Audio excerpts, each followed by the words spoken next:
Hello, everybody. First off, welcome back to TMG. It's been a while since we've had something upload on the channel. Obviously, I've been working with some of you behind the scenes on different things, but it's been a while since we've had anything actually go public on the channel. So I appreciate you guys, if you are watching this, especially as it's uploading, for tuning in. We'll have a little bit more on that later. My name is Aaron Knoll. And this is a continuation of a show that I actually started at the tail end of last year into early this year. At the time, I called it Battleground Countdown.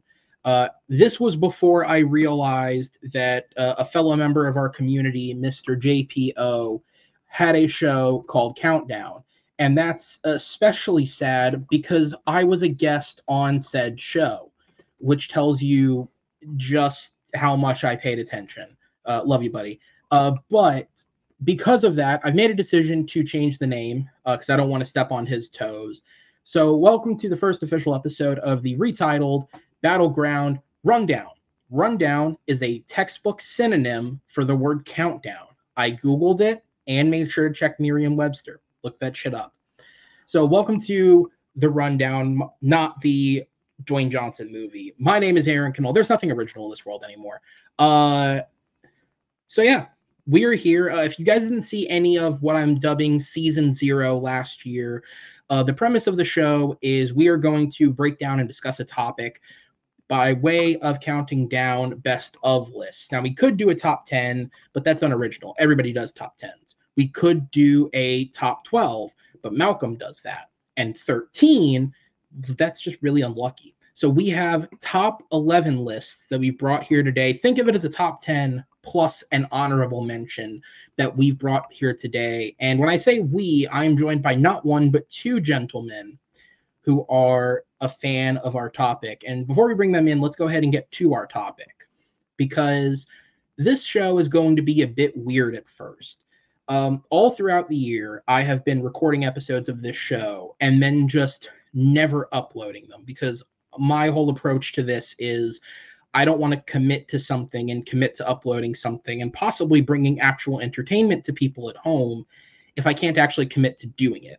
So we've just been recording episodes so that we have a back catalog to upload when a time comes where I can actually commit to editing things and making sure everything gets uploaded. As such, the first series of episodes from this show will be from all over the year, because I'm not going to upload them in sequential order either, because I think it's funnier that way. So it's going to be a hodgepodge of various different points in the year when we recorded episodes uploading. And who better to be the first episode of a show that is going to wind up looking like a hodgepodge of random shit than Mr. Tim Burton? And who better to talk about Mr. Tim Burton than two fans of said person? So I'll go ahead and bring them in first. Welcome to the show, Mr. Chadwick Webb and Mr. Jacob Barber. Chad, this is your first time on the show, if my memory serves me correct. Jacob, you were on one of our Season 0 episodes last year talking Disney films, so I'm happy to have you guys here. First off, how are we doing tonight, gentlemen? Doing great. Doing excited. Well. Yeah. All right, one at a time. Chad. Sorry. It's going great. Excited to rank some Tim Burton. Very creepy guy, but he's just got that one of a kind style that you either love or I don't know, maybe you don't love, but I definitely do. So I know when I'm watching a Tim Burton film, and I'm always here for it. Absolutely. Jacob, how are you doing? I'm doing well. Yeah. Thank you for having me on. Yeah, Tim Burton he's my favorite director. I absolutely just love his movies. I realized that when I was given like multiple movies 5 stars, and maybe I'm just a little lenient with my 5 stars. I just give them out willy-nilly. It's like, oh yeah, I really love that movie. I would definitely rewatch that in a heartbeat. So maybe I'm just too nice with my 5 stars. But yeah, like Chad said, like when you're watching a Tim Burton movie, he's got that really unique style, and I'm excited to talk about it. Yeah, absolutely. And so you guys sort of dipped into the first question I like to ask at the start of every episode. So we'll kind of come back around to it and give you a chance to elaborate. But I like to ask people when they come on, because usually when we have a guest on the show, I say usually like it's never not this. I don't know why I'd bring a random person on for a random topic, but when I have somebody on, it's either because I know they have a direct interest in the topic, so I've offered it to them, or I've given them a selection of topics to pick from, and this is the one they decided on, as is the case with both of you. So I'll go down to Jacob first, and I'll ask you the very simple question of why Tim Burton? And whatever that means to you is whatever it means to you, but why Tim Burton? Why is he beloved? Why is he important? Obviously, very recently, he's had a resurgence after a number of down years between Wednesday and Beetlejuice Beetlejuice. He's certainly seen a resurgence in the public eye. So just why with Tim Burton? I think for me, it's just I love his range as a director. I think he can do so many genres, but he like fits it into like his own unique style. Like we've seen him do superhero movies, we've seen him do like these creepy fantasy movies, musicals, fun family movies, animation, and more often than not, for me at least personally, they all hit. There's a few stinkers. Every director's got a couple stinkers at least. And I also realized recently that this is the only director whose entire filmography I have actually seen, and I can't say that about at least with a big filmography, like directors with like 2 or 3 movies. I'm not counting that. That's right. But like with a double-digit filmography, I've actually seen these movies. I've seen them multiple times, even the stinkers, unfortunately. And I love his style. I love the uniqueness, the tone that he brings to his movies. I think the fact that he works with the same people usually, I think that you can tell that like they know each other and they know their style, and more often than not, it just hits for me. Yeah, absolutely. Chad, same question to you, man. Just whatever that means to you, but why Tim Burton? Yeah, I mean, I kind of mirror a lot of what Jacob says. I mean, I don't have, his like entire filmography like as high as I think Jacob does. But there are a lot, like especially like my top 5 are ones that I'm just like, these movies I adore. I think I would probably even maybe extend that to my top 7 looking it over. Yeah, something like that. So like half of it, I would say, or more than half, really. But yeah, just speaking of him, I love like like Jacob said, like his creative style to where like he will have an image of something and then he'll just make it, and like people won't really know what that is, and they'll be like, "What are you talking about, Tim?" And then he'll just make it, and then it'll be one of the greatest things you've ever seen, and you're like, that. I think that's the best directors, that they will have the concept of the movie in their head, and no one else can really understand what this is or what this will be eventually until it's there, and then you're like, oh, okay. I don't want to name drop some of the names of the movies, but Right. when we get there, we can talk about that, where people might have been like, especially like early in his career, like with his like second movie, people are sitting there like, wait, this is a weird concept. Do I even want to sign on to act in this? And then, I'm taking a big risk, and then it ends up being like one of the greatest things ever. So, I mean, I'd go as far as, if you want to talk about like basically you're forced to like just pitch the vision and hope people believe in it. Even his first film is like with Pee-wee is like it's so it is out there, man. And it sure. really is. You have to just be on board with what the vision is. I have nothing more to add. You guys are the bigger fans than me here. This is an episode where a lot of this I was exposed to for the first time, and sort of watching through it and really kind of figuring out what works and what doesn't in Tim Burton's career. But yeah, there's a number of, and again, like, I have a list of 11 films that I really, really enjoy. I have a couple of honorable mentions that I think have some real merit. And there's even a couple of honorable mentions there that like I didn't necessarily love, but I can see the merit to why someone would enjoy them. So there's a lot here to discuss, and I think it'll be fun to get into it. So let's not waste any more time and then go ahead and jump into it. The way that this show works is we are going to break down our lists and kind of go through in chunks. So we're going to start with our 11 through 8. Then we'll go from our 7 through 4 for our top 3. We'll trade one apiece and go back and forth. Chad, you're going to go first in the rotation. Then I'll go to Jacob. Then I'll go to myself. If at any point a film comes up that is in a higher section on your list, you can go ahead and say, wait, or I have it higher, or punt, or whatever term works for you, just to sort of indicate to me that we're going to wait to talk about the film till later. But that's how we will do it. With that said, do we have any? And by the way, feel free to clarify with me as we're going through at any point. Don't think you're going to hold up the show by asking. But with all that said, do we have any questions, or are we ready to go? Ready? Good. All right. Well, Chad, I think it's funny that you specifically said you could extend to your top 7 of films that are really beloved to you, because we're going to start with the 4 that are here to fill out the list in that sense. And I mean that jokingly. But with that said, man, go ahead and start with me. Your number 11. Okay, just my number 11. All right. Yep. Well, so we'll start. We'll talk about the film individually first, and then I'll tell you when to go on to the next one. All right, cool. My number 11 is Sleepy Hollow. Okay. That is my number 10. Jacob? My number 9. Okay, so we're all in the same section here. So, Jacob, because it's highest on your list, I'll start with you, and then I'll bounce back over to you, Chad, all right? So go ahead, Jacob. Is your number 9, correct? Yeah. Yeah, I think this is just a great, kind of his first take into like true horror.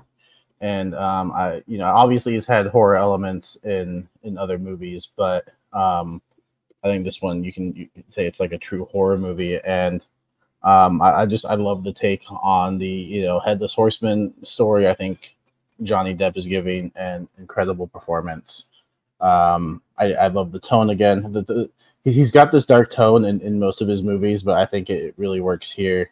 It's got a great cast, like I said, Johnny Depp, Christina Ricci, Michael Gambon, Richard Griffiths. There's such a great cast here. It's creepy, but I think it doesn't go into like where it's so scary that it's like I'm terrified. It's like Tim Burton scary, if that makes sense. And I don't know. It's just I think it's a fun watch. Like I said, I would call this like his true like horror movie, whereas other movies have horror elements. And yeah, Christopher Walken. I didn't mention him yet. I think he's really good when he is on screen with his actual head. I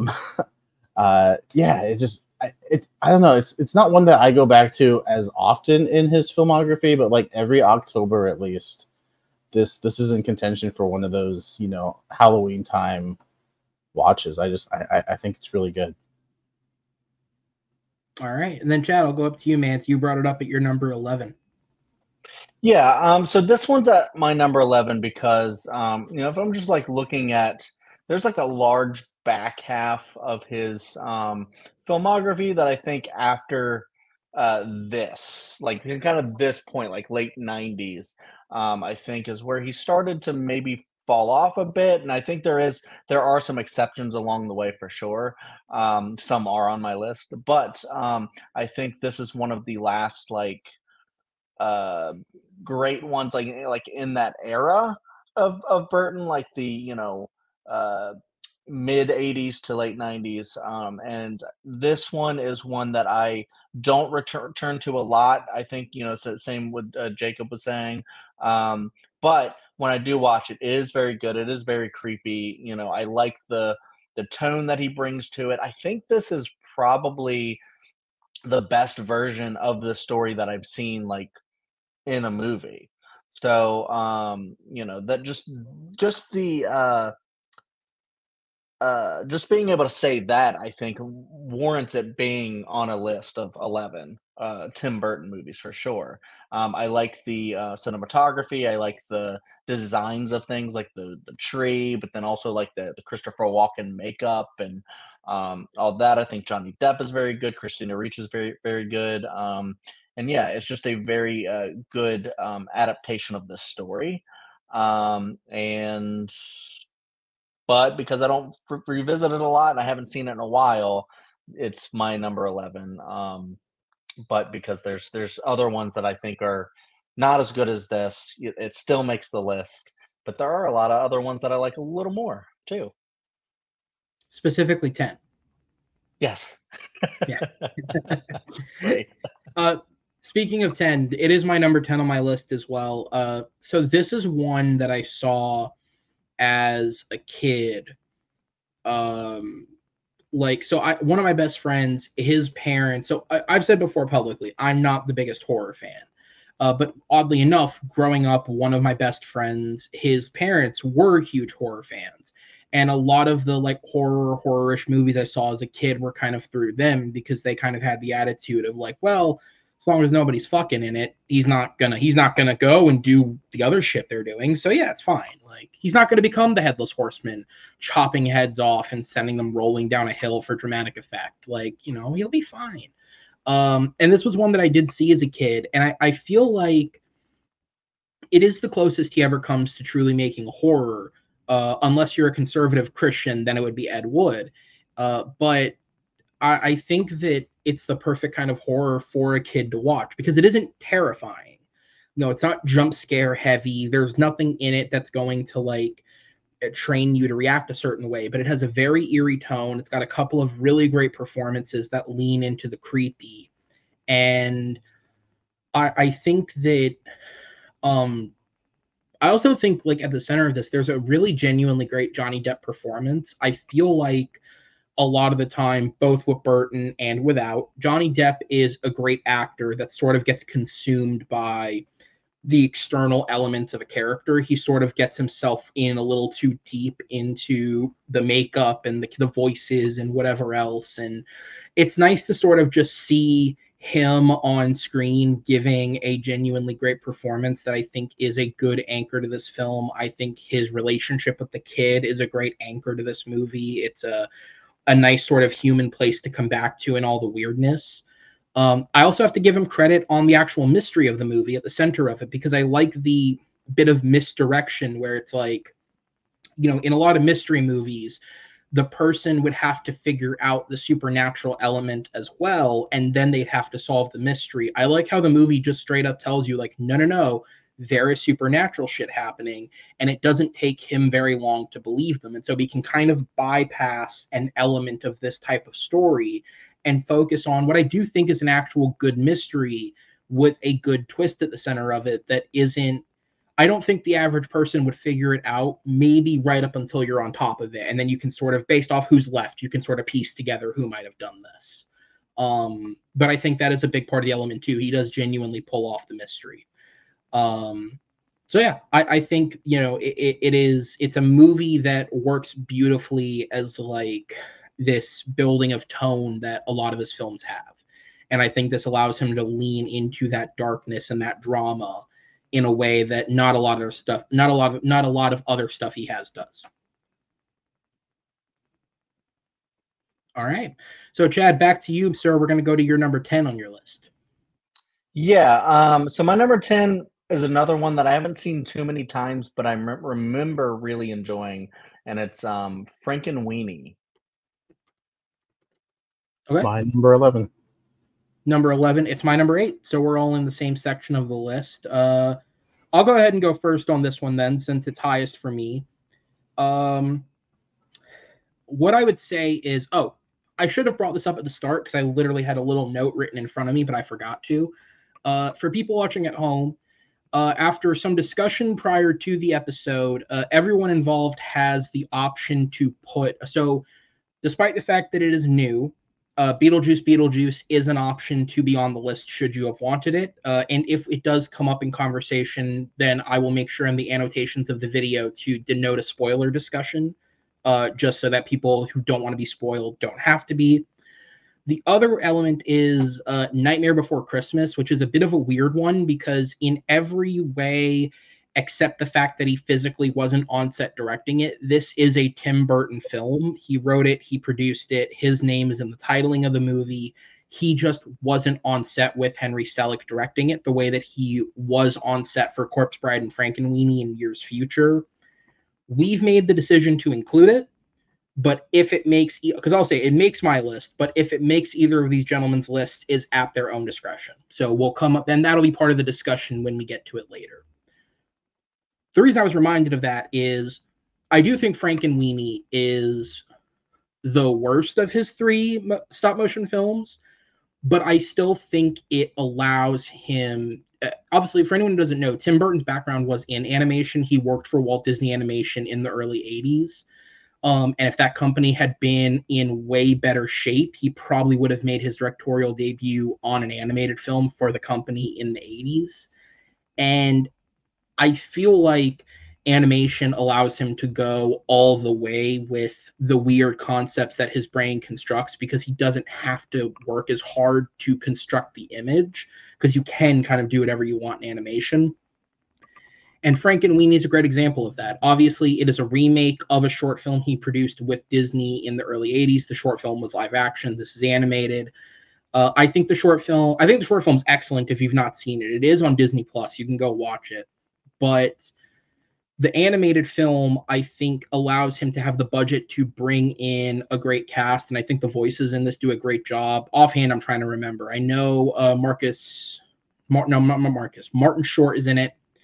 Is Catherine O'Hara in this as well? Yes. Yes, she's in it. All the actors that play the kids. I think, who's the teacher? Do you guys remember offhand? Martin Landau. Martin Landau, thank you. All the voice actors in this, I think having that budget to bring people like this into this film, I think it adds a layer of depth in the performances that the original short film may not have had. I also think it allows him to expand the concept a little more and sort of add some ingenuity to the idea of reviving dead pets and doing weird, different little things with that. That said, it also adds an action sequence third act that is incredibly unnecessary if entertaining. And so that's why it demotes a little bit below the others. But I just think that, like, if you've ever wanted, like, an example of Tim Burton's creative, expansive mind, he came back to a film he made 30 years prior and was able to expand on it in a positive manner through a completely different medium. And I think that that is what is most impressive about this film. All right, Chad, I'll jump up to you next then, sir. Yeah, no, I agree. Well, I agree and I disagree. There's only two of his animated movies that are on my list. So I left one off. So this wouldn't be my weakest. However, I'll probably rewatch the one that I left off and be like, shit, I made a mistake.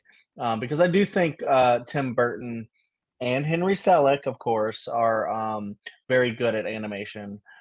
This one is Tim Burton, though, specifically. But yeah, I really like this one. I mean, I like most, I think, takes on the Frankenstein story, and this one is with the dog. So it's kind of funny in that way where it's a little different. And I haven't seen because I think there's a live action, like a Disney live action version of this story too. Yes, That yeah, the short I film. want to check. I want to check out. Oh yeah, you already mentioned that. But yeah, this is one I definitely want to revisit, but I put it at 10 just because I remember really liking it, but I don't remember too much about it. Like, I just wish that I had been able to sit down and just watch a lot of these before this ranking. But just my time with my son and a lot of other horror movies watching that I've been doing for other things, I just wasn't able to get around to it. But from memory, I just remember really liking this one as I guess my second favorite of his animated films. So I put it at 10. But like you said, you listed the entire cast, and it's really great. So and it's a lot of people from his earlier work too. That's really cool to see them come back for an animated Tim Burton movie. And I remember just a lot of like really fun hijinks and stuff like that. So this kind of reminds me as like a not Tim Burton, but maybe like a sister movie to kind of Paranorman or something like that. That I feel like it would make like a great double feature to it. But yeah, I really like this one. I like it a slightly more than Sleepy Hollow, I guess. So I put it at 10. All right. And then Jacob, you said number 11, correct? Yes. Okay. Which is funny because I think I've seen this more than I've seen Sleepy Hollow. I just think Sleepy Hollow is just a little more well done in my opinion. But I absolutely love this. I think the stop motion works really good. I've realized I think stop motion is slowly becoming my favorite form of animation. I think when it's done well, oh my gosh, it's amazing. And yeah, I don't have much to add. I love the take on the Frankenstein story and the fact that it's a boy and his dog, and I think Tim Burton blends the two really well. I love the story. Yeah, you said there's an unnecessary action sequence in that third act, but it's still really good. Yeah. And I absolutely love it. I love the design of the creatures at the end. I think is really cool. And yeah, it's just a fun 80-minute watch, and I have a good time with it. Yeah, I just wanted to add. Just wanted to add real quick, Jacob. All stop motion is also like my favorite form of animation. That's why I love that Tim Burton goes to that specifically. Yeah, because Wes Anderson did his version of it, and then you have all the Aardman films and stuff like that. And so it's easily because it takes so much time to do. I feel like it's one of the most impressive styles as well. So, for sure. Yeah. Sorry for interrupting. Yeah, it's no. I mean, to go on to stop motion, because obviously Burton is a huge fan of it. Like, I think because obviously even when he's not making a stop motion film, you look at something like Beetlejuice, where stop motion in and of itself is such a big component of the movie. Like, I think that stop motion is, I mean, it's almost the most truest art like version of animation because it is such hard work that when has there ever really been a bad one? Like, genuinely, what is the worst stop motion animation film you've seen? Because I can name what I think is the worst one I've seen, but I don't even think it's a bad movie because there is so much work that goes into making this and so much love and so much craftsmanship that it's almost hard to make a bad one. Yeah, I can't think of one that I would label as bad. I agree with the one that I would the one I would say is the worst is probably Laika's The Box Trolls, but I think that has more to I think that has more to do with problems with the story than I think it is anything with the quality of the film. But also, again, like the fact that a movie that I think is good is the worst one that I've seen. It is a true testament to like when you put this much effort into doing something, it's very, very hard. The odds that it'll come out horrible are very slim, which means I'm challenging someone to prove me wrong. With that said, Chad, what's your number 9, buddy? All right, sorry, I forgot you were going to go to me. I was Googling bad stop motion movies just to check. Hey, I'm not finding anything. Okay, so we're going to my number 9, correct? My number 9, sir. And like with all of these, they can move. If I rewatch them, they can move easily. Like Tim Burton, I think, is that way where, a lot of his movies are like so good that they're just, I want to say interchangeable, but like that's not even like a bad thing. It's like they're all so good that they can like move around so much for me. But this one I've loved, liked, somewhere in between. And I think right now I'm a little bit softer on it where I'm like, I don't know if I love this one. But it is a great like Christmas movie. And so it's Batman Returns. Okay. My number Jacob, 8. Is that on your list? Your number 8? All right. Number 8. It is not on my list. Okay. So, Chad, I'll go ahead and throw it to you first. All right. Yeah. This one is, it's just interesting to watch Tim Burton's Batman movies because he made 2 and then it went to Joel Schumacher. And those are, to take them for what they're worth, I guess. And you either like them, have fun with them or not. I like Batman Forever quite a bit, but that is what it is. That's for another episode. But Batman Returns, I think, is a really good one to throw on, like around Christmas time, especially.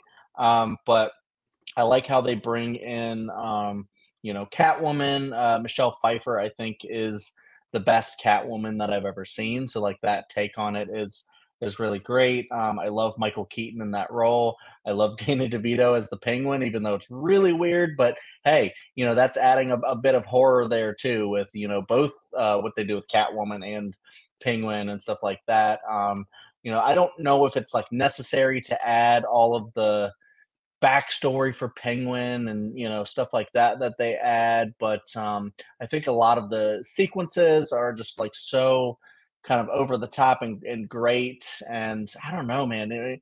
He's just able to make some of the best looking and the best like gothic style Batman movies that you could ever see, and I don't think anybody's ever been able to really replicate that, even with like Matt Reeves, when it's that's more like emo Batman than it is with what do you the mean, man? gothic It's just style. eye makeup. Right, but and the hair, yeah, just you can't really beat that style, like the style of the car and stuff like that. I mean, this is going into the first movie as well, and that may or may not be higher on my list. But I do think Batman Returns is a very good sequel that I honestly also need to rewatch at some point soon. That's why it's maybe a little bit low for some, but maybe a little bit too high for some. I don't know. I think this one might be a little more divisive than some of his other movies. But yeah, I do think, especially around Christmas time, it's a very good one to watch, and just the style is undeniable. Yeah, Jacob, it is obviously one slot higher for you at number 8. Talk to me.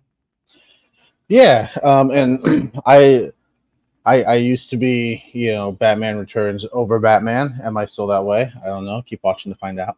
But because I love that it went a little creepier than the first one, and I don't know, something about Danny DeVito's performance as Penguin. Like I really dug it, and I really enjoyed it because it was just so creepy and like almost terrifying. Yeah, like bringing the horror element into a superhero movie as only Tim Burton can. Well, not only now that we've gotten Doctor Strange 2, but that's also a discussion for another time.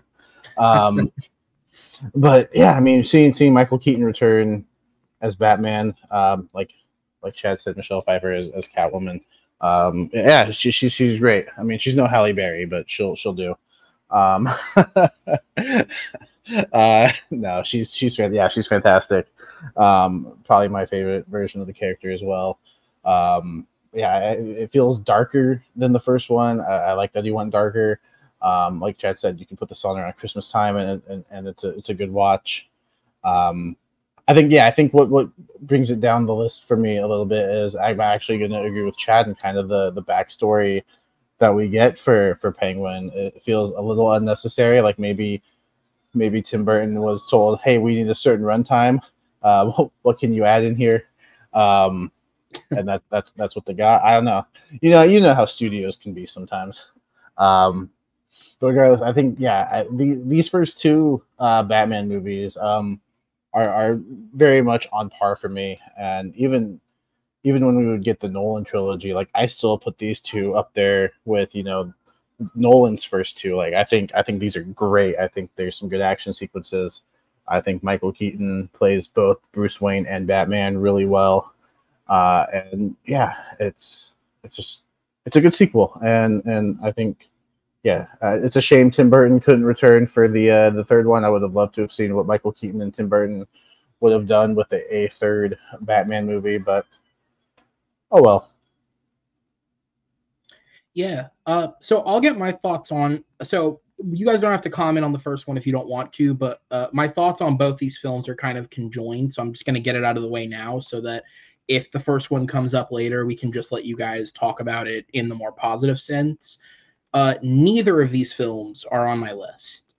The first one was in contention for number 11, but admittedly, it was a coin flip between that film and another film that's probably a controversial choice, and I find the controversy more interesting, so I went with that one. So it would have been at number 12. Yeah, it'd be number 12, I guess, okay. Batman. So where were you on Rankum? My Batman bad, man. Didn't make it, and I'm still not over it. Sorry, go ahead. I'm sorry. I can go fight them. Give me the list. I'll go fight them. It's cool. It's cool. No, so I would have said yes to a 12. But yeah, so for Batman and Batman Returns, it's a weird situation for me because I do enjoy them enough as individual films. But my opinion on them has always been I think Burton kind of misses the assignment making a Batman film. And I think that it's one of those things where because it was like the first taste of something like this at the time, it becomes incredibly revered. And as the years go on and we get more versions of Batman, I become less and less interested in these films because Burton always seems much more interested in his villains. And like you guys talked about the fact that there's like a bit of an unnecessary addition to the Penguin in this. I mean, I was keeping track. I'm pretty sure Bruce Wayne and or Batman only shows up for like maybe 5 scenes across like the first hour of this thing. Like it spends so much time setting up its 3 main villains and is so much more interested in telling that story.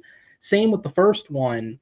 Most of our Batman background is given to us by way of the Vicky Vale trying to investigate / bang Batman and Bruce Wayne instead of through Bruce Wayne's story. And what we get is a deeper original origin for the Joker. And I understand why Burton would gravitate to those characters because when you look at his entire filmography, he loves the weird and the wacky and like that's what he connects to. But I think that's kind of where I feel on these movies is like we have much better Batman films. Like I just got to rewatch the Batman in theaters for the Penguin. They did a showing in theaters. That's a great film. Nolan's interpretations are great. I think Ben Affleck's performance in those films, even if I don't like the movies, is great. So as Batman movies, these don't really work for me. And then if you're just listing them as like Tim Burton films, like you're watching it for the wacky weirdness of Tim Burton, I think there's a different type of weird in other films that works for me better than the never-ending erotica lingo between Catwoman and Penguin in this film. Specifically the scene where Catwoman's lying on the bed and it's just innuendo for like 5 minutes straight between these two, where you're kind of just like, man, could you guys fuck already? But like, please don't, because I don't need to see any less clothing on Danny DeVito than I've already seen so far. But yeah, I understand why people like them. I also sometimes go back to like growing up on a movie makes a world of difference sometimes to how you view it because there's a connective memory to it. I didn't grow up with these necessarily. I watched them later. So maybe that's a little bit how my viewing is affected by it. But I definitely don't dislike them. I think they're both solid films. They're both worthy honorable mentions. And if they make the final 11, then I'm down with it. But they're just very conjoined in my thoughts. So I figured I'd get that out now. And that way, if the first one comes up at a higher place on your list, we can just enjoy it with you guys then and there. To give a positive, because that was mostly negative, across the board, some of the best performances in these films that Tim Burton has directed in his career. Genuinely, for being the goofy guy in tights, Keaton, Nicholson, Michael Goff, Billy D, Danny DeVito, Walken, the guy doing a really bad Walken impersonation, Michelle Pfeiffer, everyone. Genuinely great performances across the board. They make these films far more interesting to watch than I think they would have been if different people were in those roles. And we saw that firsthand when Kilmer and Clooney tried doing their version of a Michael Keaton Batman. It doesn't work. With that said, though, Chad, we'll come back to you, sir, for your number 8. Oh, well, what do you know? Number 8, you say, huh? It is Tim Burton's Batman. All right. Yeah, that's a little bit higher for me. All right. So number 8 for Chad is Batman. That's going to be a punt for Jacob. All right. So then we'll go ahead and go through here. Since there's only really one slot left for each of us, I believe, on our list, this will be a bit of a quicker end to this. So for Jacob, sorry, I'm just making a mental note.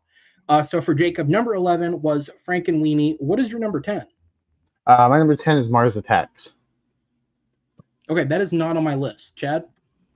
It's also not on my list. All right, so you got one to yourself, man. Tell me about Mars Attacks.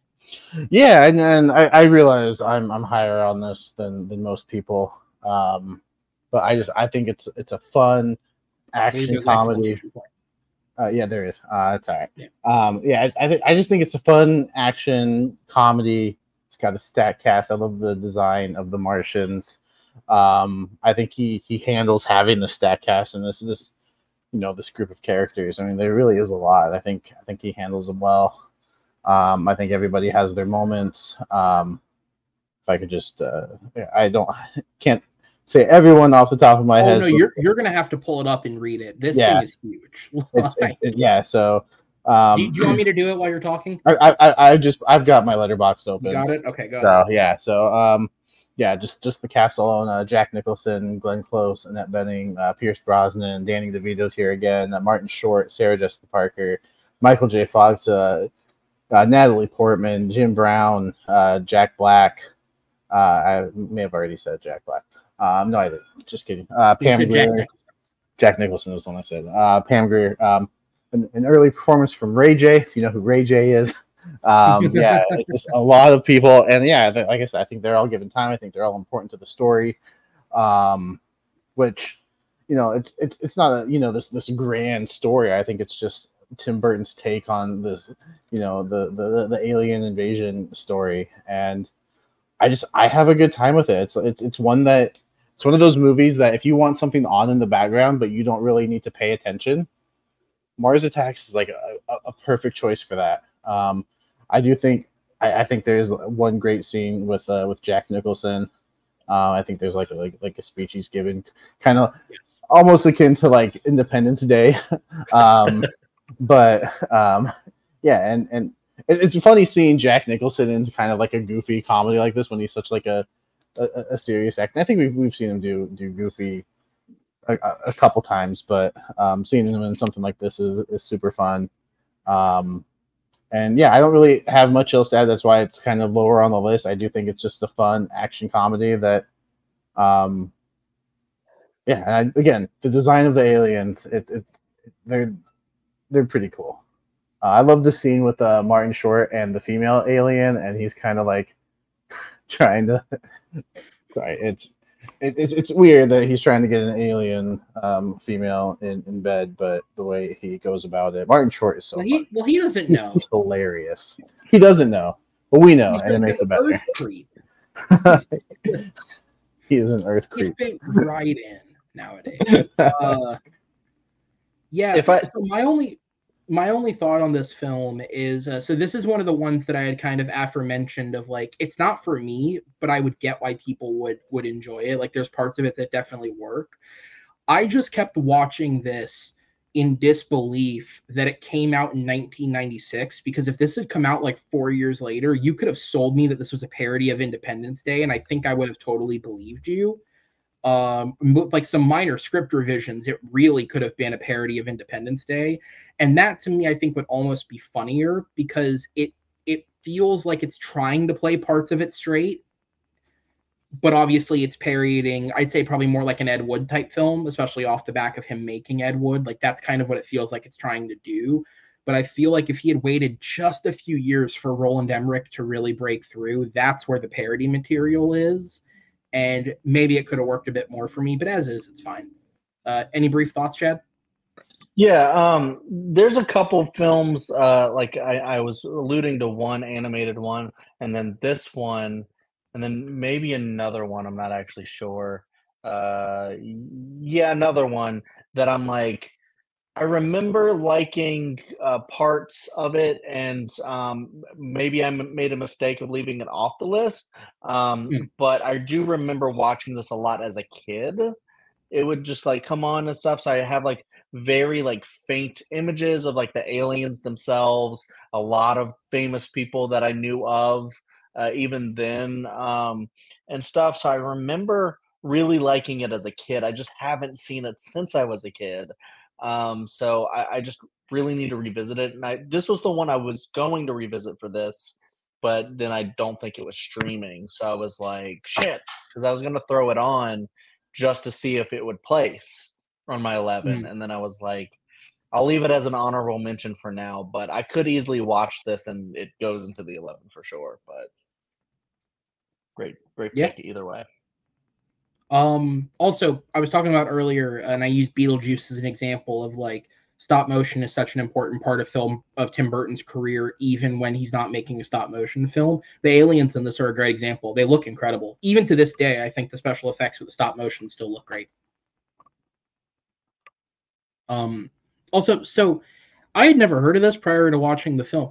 Were these like an actual IP before this movie came out? Because like I thought I saw like a credit in the credits of the movie. Was this based on something, or were these original inventions of his? No, it's a trading card series. Oh, okay. I didn't know that. That's intriguing. I saw the credit and I was like, that really okay. But yeah, no, really well done. All right, so then that is it, because Jacob, your number 9 was Sleepy Hollow, your number 8 was Batman Returns, which means we'll go ahead and go on to my number 11, which, as I said, it was a coin flip. I could have put Batman on here, but I instead went with the one that's possibly controversial, because a lot of Tim Burton fans, a lot of fans in general, don't really like this one. My number 11 is Charlie and the Chocolate Factory. Okay. I'm assuming it's not on either of your lists. No, I have it at 15. Okay. So for me, the thing that I found most interesting about this is, obviously, for anyone who knows, Tim Burton throughout his whole career has a thing with, he has no problem with adapting IP or rebooting things, right? Pee-wee was a character that already existed that he made a film out of. This is a second adaptation of a book. Batman was an adaptation of a character that had already technically had a movie, if you're counting the one from the 60s. Alice in Wonderland was a remake. Dumbo was a remake. Planet of the Apes was a remake. This guy has no problem. Dark Shadows was a remake of a show. Like, he has no problem going into IP and trying to put his spin on it. And it's actually something that I really, really respect about Tim Burton. I love how he is willing to take something, and no matter how beloved it may be, he's willing to attempt to put his stamp on it. More often than not, I think we can agree it doesn't work out, especially the later in his career that you get. Alice in Wonderland doesn't have a lot of fans. Dark Shadows is almost universally considered his worst film. I think Dumbo's a fucking bore and a half. Like, it doesn't really work the deeper you get in his career. But I do think Charlie and the Chocolate Factory actually works almost as an expansion of the other material, because Burton treats the actual story of the movie like Charlie Bucket's a kid in England who's poor. He wins a golden ticket to a chocolate factory. Kids get off like it's a horror film, and it ends with Charlie getting, a chocolate factory. He treats the story like it's a Cliff Notes. And whereas the original film is much more about the wonder of the world you're in and the actual story being told and almost trying to figure out, like, what is all of this? Why is this happening? This movie is much more interested in trying to expound upon character. And I actually like a lot of the character work he does. I agree with the general consensus. Johnny Depp's portrayal of Willy Wonka comes off as a bit Michael Jackson-y. And as that in and of itself hasn't aged very well over the years, the performance doesn't necessarily age the best over the years. But I like that Burton attempts to give Willy Wonka a background. For anyone who doesn't know anything about the book, the original movie, like Willy Wonka and the Chocolate Factory, basically all but cuts Willy Wonka's background. It's not really important to the film. Whereas here, we get to learn a lot more of the exposition of Willy Wonka's background. Plus, we get the additional stuff that's added with Christopher Lee and his childhood, and like trying to kind of understand why this grown man acts the way he acts. And maybe this is me adding outside influence to my thought on the film, but again, if everyone is going to readily compare this performance to a Michael Jackson character, looking at the background of Michael Jackson and what he went through growing up and how it may have affected him, even if he did horrible things, how it affects him in his adulthood, I think there's a really interesting concept there. And I like that the movie tries to delve into it. I think the additional background on Charlie is great. I like that you get to spend more time with his family than you do with the Candyman or the teacher and the kids in school, because none of it really matters. Like once you get into the chocolate factory, I like that that stuff is cut in favor of giving more to the family and sort of establishing why his family are struggling and how much they really love each other and the relationships they have. Um, I like that they cut the like evil chocolatier wants to take over the secrets of the fort, the factory. Psych, not really. Like I feel like again going into more, it's about character than story. The traits of the characters themselves are self-explanatory as to why they're not fit to take over a chocolate factory or take over this business. I don't think you need the added element of they're all trying to sell him out. That said, Willy Wonka is the better film. I'm not here to try and argue that Charlie and the Chocolate Factory is better than Willy Wonka and the Chocolate Factory. I'd also say Wonka is better than Charlie and the Chocolate Factory. But I do think Burton takes interesting twists with this film. And when you compare it to other remakes of his that don't work, like Planet of the Apes trying to be a completely different adaptation of the source material, or Alice in Wonderland almost being a sequel to the original film, I think that the changes he makes in this make for an interesting and different perspective on a story we already know. And for that, I think there is a lot of merit that's not given to it because people just look at Willy Wonka, Johnny Depp, and the fact that this is a childhood film for a lot of people that is not as good. But I also don't think it's a bad film in its own right.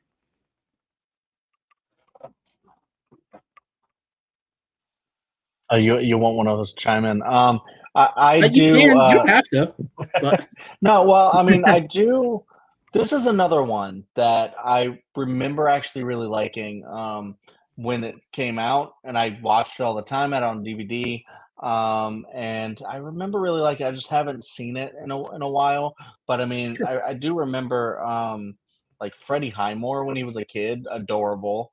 So Oh, he's of great. course, there's so much in this movie to actually like, and I do actually like that. He decided to, hey, let's stay a little bit closer to the book. Let's, dive more into the backstories of some of the characters and stuff. And I like that we have that version of it that you can use to complement the original, but also, I don't think many people would say, like you didn't even, you didn't even No, say that this it's it not would be better than the better original. than the 70s version.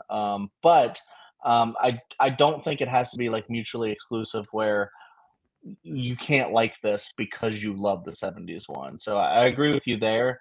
The reason this didn't place Oh, sorry. is just because I don't remember it super well, but I know I don't know. It's just one of those where I think if I watched it again, it might actually place because I do really remember liking it quite a bit. And yeah, the Johnny Depp version is cringe, but also strangely watchable for me. Where I just think it's so weird that I'm just like, this is so weird and silly. And I feel like because you can't match the iconic please help me out here. Gene Wilder. Gene Wilder. I almost said Gene Hackman. And I was like, that's not it. That'd be Gene a very Wilder. different movie. Right. You can't like beat him or really match him. So you got to go super different. And I feel like Yeah. him and Chalamet both did different. And I feel like that's what you need to do. And they I think they both did great for the thing that they're trying to do. And I think he was trying to nail a little weird and creepy and like off. And Yeah. I think that's why Tim Burton would always go with the Johnny Depp because Johnny Depp's going to give him that style. It's going to work or it's going to just be really weird and off-putting. But I think he's always trying to do something different than he's done before, but also still live in that same Tim Burton world and style. So. Yeah, I do think it works. I totally get why you put this on your list. Sure. Jacob, any brief thoughts before we move on? Yeah, like I said, I have it at 15, but there's really only two movies of his that I've given negative scores to. I like this movie. I do think that it follows the book a little more closely, and I appreciate that. I am a huge fan of the 70s version. That's in my top 10. I absolutely love that movie.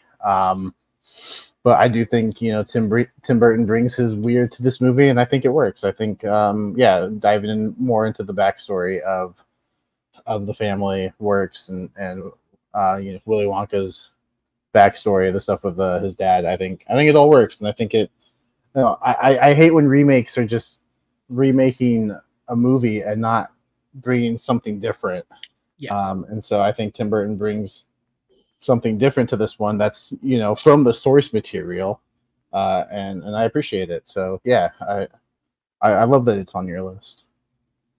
Yeah, and again, just to clarify for anyone who may not be a fan of the movie watching it, like the point of my comparing things that were adjusted to the original, again, the 70s version with Gene Wilder is still the better film, but I think there is areas of it that you could sort of tactically trim and replace with something different. And I think that that's exactly what Tim Burton did here. And again, it doesn't mean that he made a better movie, but I do think you can make changes. I also feel like in the discussion of remakes, that's something that kind of often gets lost is there's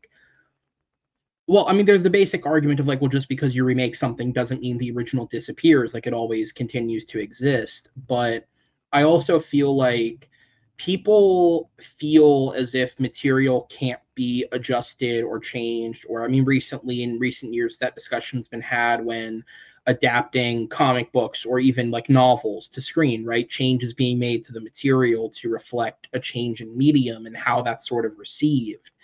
And I feel like there's an element of that that's sort of being lost or forgotten, where people act like things can't be changed. And that's just not true, in my opinion. I think that changes are necessary when you're doing a new approach. And again, I feel like this movie in and of itself is almost exemplary or a stand-in for Tim Burton's remakes in general, because even if the bulk of them aren't the best, I appreciate that he makes the charge to try and make something different, right? Because as we saw with Disney, right, something like The Jungle Book, which is probably one of the best of them, same with Cinderella, you can just remake the film that exists with additions to the story to sort of expand it out to a modern runtime and make a genuinely good film. Even if Alice in Wonderland doesn't work completely, I appreciate that he really did try and go for something different. And I think that has to be respected, because it's much easier to just rehash what exists. All right, so then we'll move on. So my number 10 was Sleepy Hollow, which brings me to my number 9, which is Big Fish. Oh, that's another one that's higher for me. Okay, that's a punt. All right, so then my number 8 was Frankenweenie, which means we are going on to our 7s. So because I'm going to make an audible here, because the Chad's 11 through 8 sort of got us through the bulk of those movies, I'm going to go to Jacob first on this one, just to sort of change up the order that we go in, because most of ours got covered, and I'm assuming it'll sort of be a continuous pattern in that sense. So Jacob, I'll go to you first for your number 7. My number 7 is one of his other animated movies, Corpse Bride. Okay, that is my number 4. Okay. And then Chad, is that the one that was left off for you? That was the one that was unfortunately left off, and it's probably a mistake, especially since it's higher for you guys. Hey, no problem, man. Listen, I host the show. I carve out time to make sure I watch these things. That's not your guys' job. So your list is your list, reflective of what you know, man. Jacob, I'll go to you first then on this one. Corpse Bride, talk to me. Yeah, it's funny because it was actually playing in the background this whole time too. I love this movie. I love the story. I love the short runtime and how Tim Burton can fit this cool story into the short runtime. I think the stop motion once again is fantastic. I think the design of the humans with also all the undead people in the afterlife are fantastic. Whatever team he got, they did their thing, because it looks really cool. I love the Tim Burtonism. I was gonna say I know this only because I actually watched this film separate from doing Tim Burton rewatches because I've been separately just watching films from this studio because I wanted to watch them. This is technically the first film ever produced by Leica. It's not known as a Leica film because none of their creatives were involved. It was written by Tim Burton and directed by him and brought to them. But this was the first film technically produced by Leica. Okay, cool. Yeah, that's really cool. Yeah, they're another studio. Like they haven't turned out a bad movie yet. So all stop motion, all great. But yeah, no, Corpse Bride. I love the story again. I love the voice cast. Johnny Depp as the lead here. Helena Bonham Carter. Tracy Ullman is great as one of the moms. Albert Finney, Richard E. Grant, Christopher Lee. It's people that have worked with Tim Burton before, and I think they all give great voice performances. Yeah, I like the villain. I think he brings a nice added element to the story, and it's a musical, and I love all the songs. The songs are all catchy. I love animated musicals, and I think Tim Burton got a good one here. The reason it's a little bit lower, like I said, I still absolutely love it.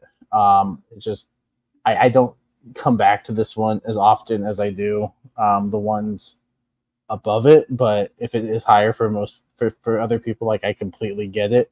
And if it's not on the list at all, I also completely get it.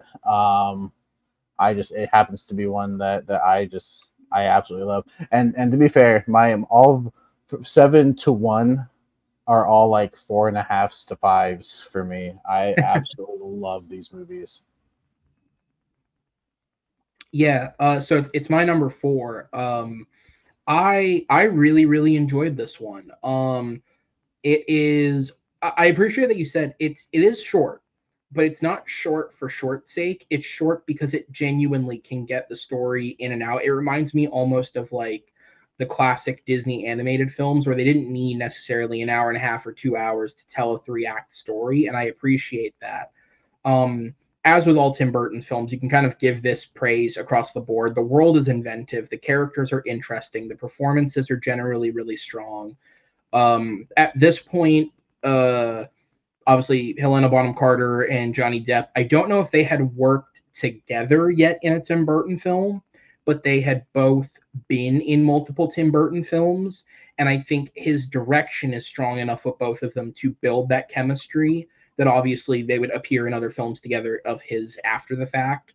But I think they have a really great, believable chemistry in this. I also think his chemistry with, is it Emily Mortimer, I believe is the voice of the actual bride.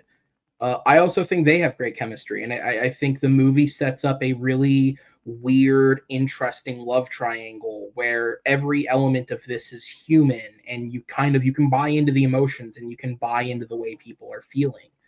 I found this to be really inventive. The undead world, I think, is really interesting. The songs are really catchy.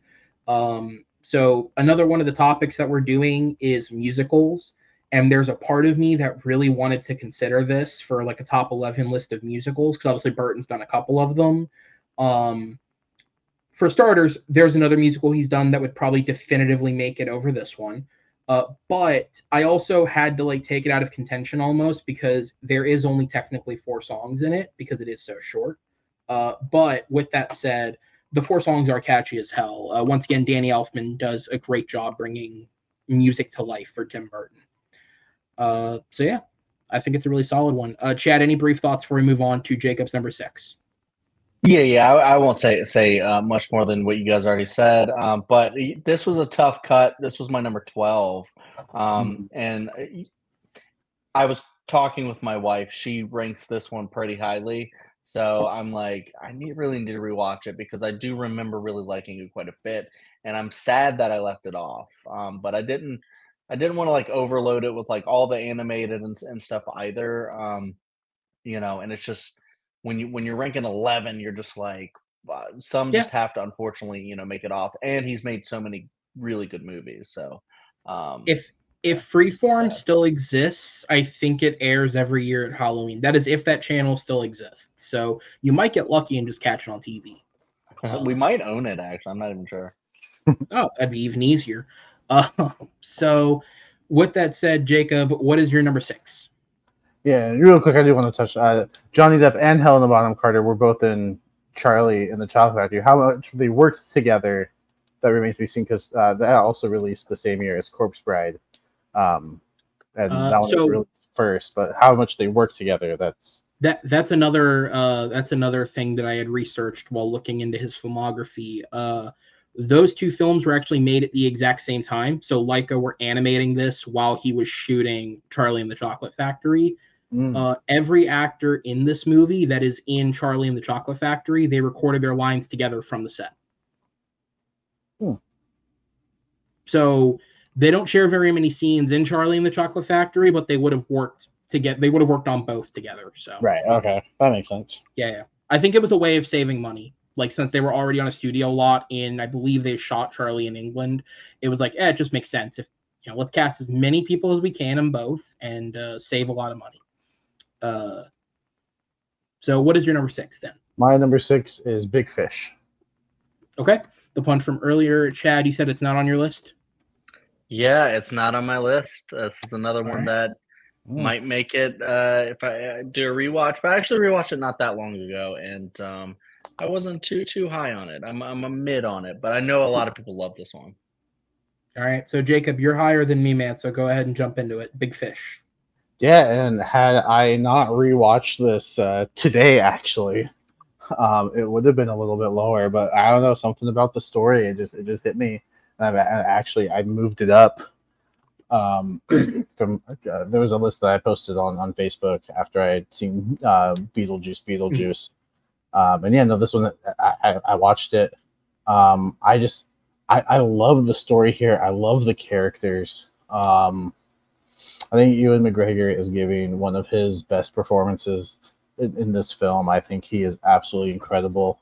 I love that it's sort of like a road trip story, like with all the flashback sequences. The relationship that we see between Edward and William, I think, is it's a real relationship. Like, that's actual, like, parent and children. Like, sometimes they fall apart, and it takes something tragic to bring them back together. And yeah, his stories are just so out there and so outlandish that it's hard to believe. But man, every time he's telling those stories, you're getting sucked in, and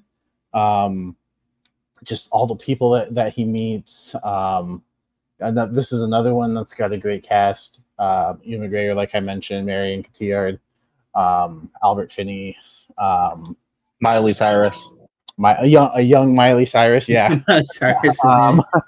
Here I have it. Billy Crudup, Jessica Lange, Helena Bonham Carter, Steve Buscemi, Danny DeVito. Yeah, and I love the world that we get here. And then that final scene, like when I was watching it, I think I got more choked up this time watching that final scene, like before the funeral scene. Spoilers for this 21-year-old movie. Before the funeral scene, when he's telling the story of him, taking his father to the river and letting him go, like, and then we come back and he's tearing up. Like, it was getting me. And then finally we get to that funeral scene. He's looking around and he's seeing all these people that his father had told him about that he didn't believe, and he was, and it's just such a realization that yeah, my father, he lived a good life, and he lived such a fun and fantastical life. I think I don't know why it hit me a lot harder this time than on previous rewatches. I've seen this at least 2 or 3 times before, but I was like, let me rewatch it again. There's a couple people I know that, like, this is their number one, Tim Burton.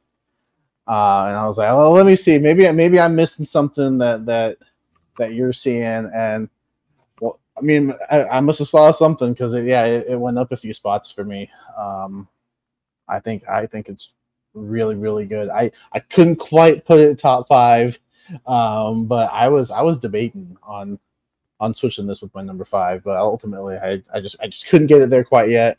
But who knows? Maybe when I rewatch it again, it'll creep up even more. I don't know what it was about this rewatch, but it really hit me. Yeah, it's my number 9. I agree with actually a lot of what you said. The reason it's a little bit lower for me is because I would say for the first hour or so, I felt a bit of a disconnect between like the Ewan McGregor side of the plot and the Billy Crudup side of the plot. It was kind of just like tonally, they were a little too disconnected for me to fully get into it. But I think the further the movie goes along, it does sort of come together more. And even if they weren't fully combining, I think individually each part of the story works well enough that by the time you do reach the end of it, you're right, the emotional impact is 100% there. And like, so for me, like as someone who has, I would say, a good relationship with my parents, but not the closest relationship, at least at the moment. That's something that like because I feel like everyone, once they get true distance from their parents, your relationship changes, and certain parts of it kind of mend itself that maybe may have been broken from like when you were growing up. But like at the moment, like I obviously I get along with my parents, I still live here, but we're not as close as I think other people would be. This sort of hit me in a bit of a different way in the like I watch this movie and I see Billy Crudup's like lack of belief in what his father was as a reflection of his own childhood and the way he was brought up, and then him coming to grips with the stories is almost him trying to come to grips with the man his father was. And like my take on the ending was, I don't necessarily think any of the stories that he told were true, but I think there was truth in all of them. And I think seeing all these people at this funeral, they may not be exactly who Albert Finney said they were in his stories, but they are all still people who had an impact on his life, and the impact that he had more so on other people is still true. And I think that it's a really great message to carry. It's one where, again, maybe on a rewatch, it'll connect a little bit more for me because I know where it's going. But that is the part that sort of holds me back. But I would say emotionally, not many more films sucked me in than this one. I think he really taps into an emotional core that works quite well with this movie. All right. So then what is your number 5, Jacob? My number 5 is Batman. Batman. All right. Which, of course, is the punt from Chad. Not on my list. To you, Jacob, Batman. Yeah, and again, this is another one that I rewatched today. Probably because I'm still a little hurt that it didn't make the 12 when we did rank them a week ago. By the way, it's not on my list, and I have my problems with it. But you guys are wrong. I mean, what else could have made it? Like, yeah, I don't want to get into it. It's okay. I know it's painful. I want to say what did make it in case it's on your list that you guys actually like it. But, okay. No, I think, and you bring up a good point, Aaron, that Tim Burton does spend a lot of time on the villains, and as you were saying that, I was like, maybe that is what attracts me to these movies more, is that we do spend time with the villains, whereas in a lot of superhero movies, obviously the focus is on the superhero. Like, it's called Spider-Man, we're going to focus on Spider-Man, or Iron Man, we're going to focus on Iron Man. We're not going to take the time to spend a lot of time with the villain. And I think Burton makes it a point to really dive into the story with the villain as well. And I think maybe I just appreciate that because it brings a difference to his superhero movies, and kind of sets them apart. And I think Jack Nicholson as the Joker is incredible. I think it's hard to say who my favorite Joker is, because I think we've gotten several adaptations of the character that have all really worked, whether live action or animated even. And I think Jack Nicholson. Jared Leto, right? I didn't hate Leto's performance. I think he did well with what he was given. I don't put that on him. He's not going to show up at your front door. It's okay. You're but safe. He's not like a top 5 Joker for me. No. He's busy working out to become Skeletor, apparently. Oh, okay. But yeah, and I think it's interesting that we don't spend a lot of time with Batman. I think maybe, I don't know if that's intentional or not, because Batman is supposed to be like this mysterious character, and maybe it was intentional that it's like, hey, we're not going to spend as much time with him as we probably would have wanted. We're not going to get to know the backstory, which of course we've all come to know over the years. But I think there's some great action sequences here. I love the relationship that we started to see between Michael Keaton and Alfred. I forget his name. Michael. The last name always escapes me. Oh, Michael Goff. Goff. Yes. I love their relationship. I think we see it a little bit more in other Batman adaptations. The relationship between Bruce and Alfred, but I like their chemistry here. I think they work pretty well together. I love just how off the wall Jack Nicholson can get. I love the dark tone of it. I think the fact that this was Burton's third movie. I really think that Tim Burton, from his first movie till about Sleepy Hollow, I think he knocked it out of the park every single time. I think he had a really good stretch. And yeah, I think he was able to take a character that people loved and made a really good movie with it. All right. And then Chad, it was your number 8, if I had that marked correctly. Yeah, I believe so. Yes, number 8. All right. And it's weird. It's weird because I've gone up and down with Batman quite a bit, but it is iconic. I mean, if we just think about like Batman's trajectory, I mean, I don't know what the trajectory was like in the comics because I'm not like a big comics person. But in like film, it was silly Adam West and then this, right? So this was like the first big like foray into serious Batman. And so we don't get a lot of the later stuff, with Nolan and Reeves. If we don't get this, and I not even just to say that this is a stepping stone, but I think that this is just a really great, like iconic Batman entry. I mean, just think about like Danny Elfman's like Batman score. I just think is so brilliant. And just like their pairing, just in general, over the times, like it's him and Elfman, and then like Raimi and Elfman. I think are like two of the best pairings of like composer and director, and just like all the performances. Like you guys talked about the off the wall Jack Nicholson stuff, where he's kind of just playing Jack Nicholson, but also as the Joker. It's like what's necessary for the role. He's like the perfect person to play this type of Joker. And I love how the movie's pretty serious, and it gets to really like dark gothic tones, but you also have a lot of dark humor with Jack Nicholson's character as the Joker, and just him dancing around to Prince in a art studio or art museum is just so weird and just silly, but like also kind of very perverse, and just the way he's just messing with all the art and just causing chaos.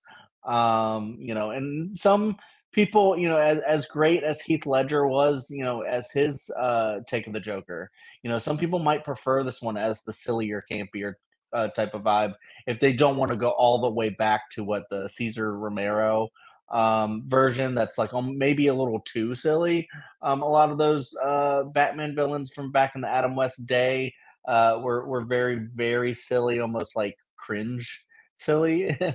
I think, but here I think it's kind of perfect, and I think a lot of people would pick Michael Keaton as their favorite Batman. A lot of people would pick Jack Nicholson as their favorite um, Joker. I don't think anybody would ever say that Heath Ledger wasn't brilliant in the role, but I could Sure. easily see a lot of people, especially like you guys were talking about nostalgia.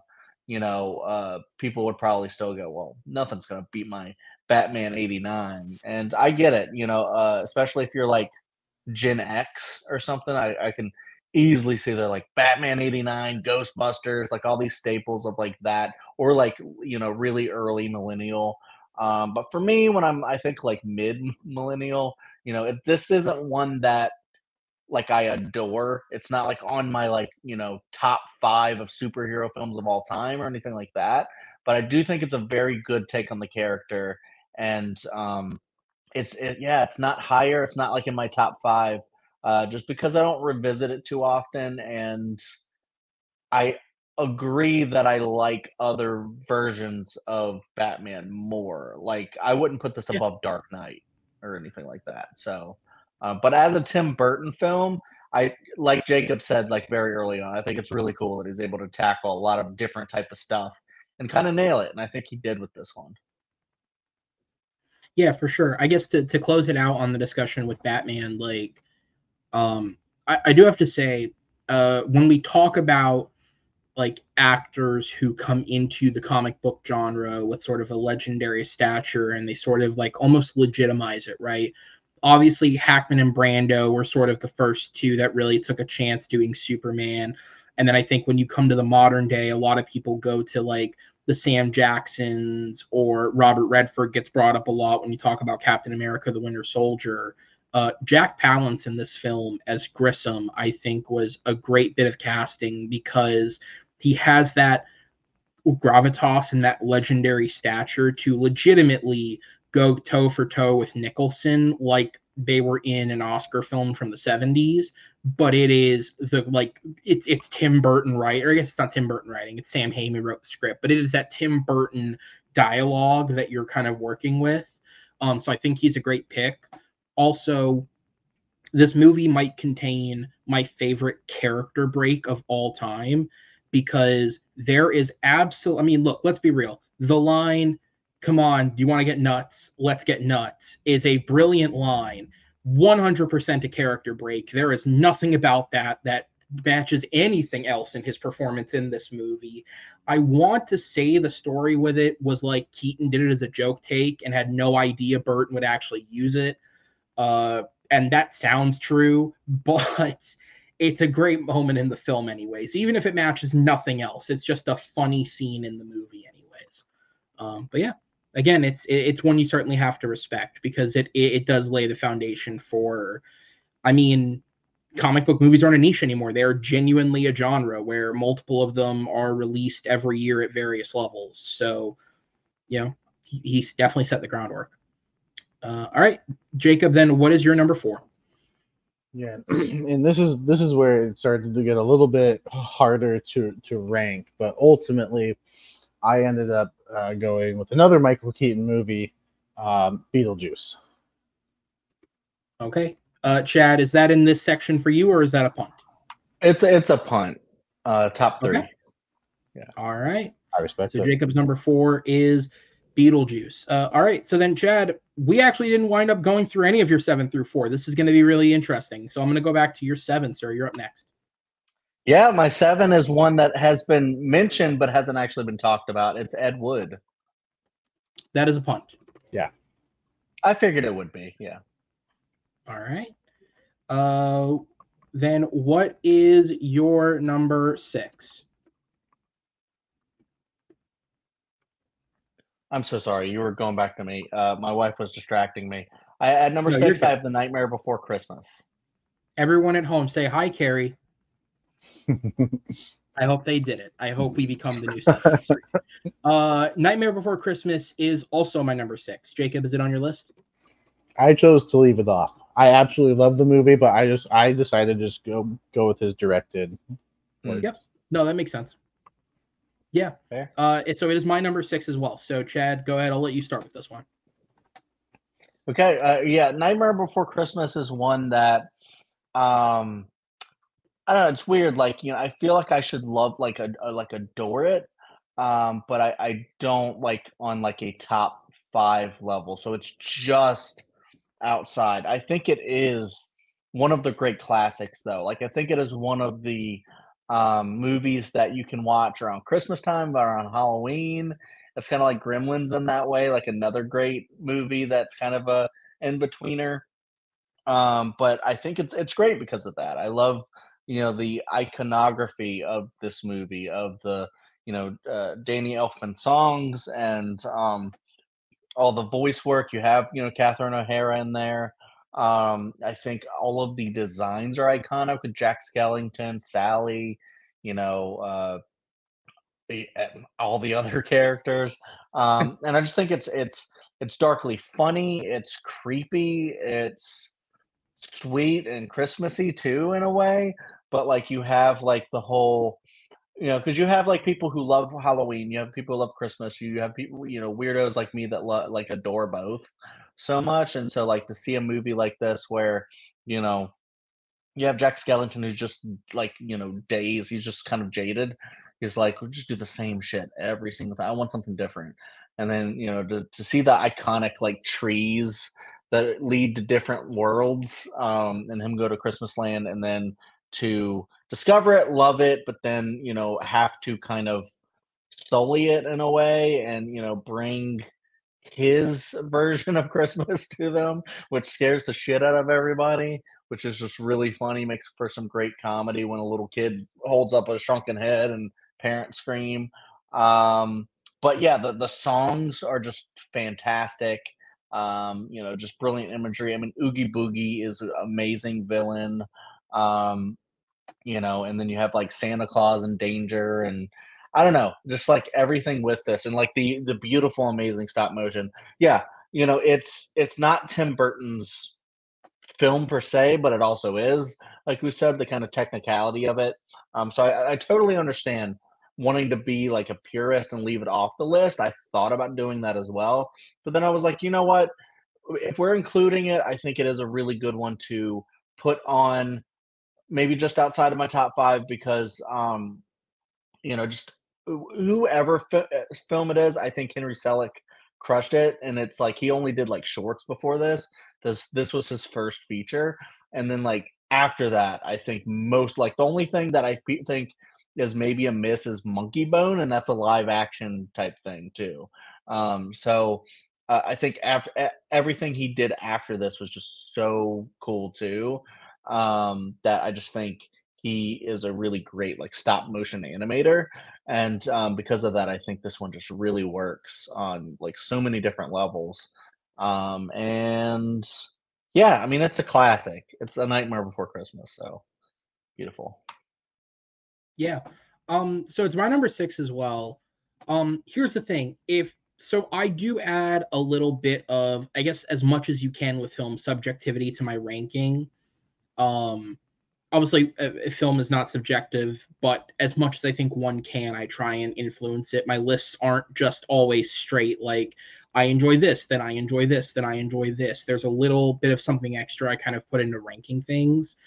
Um, if we're going off of just pure enjoyment, I think this actually might be my number 1. Like, truly, genuinely, like, I saw this as a kid. I love this movie.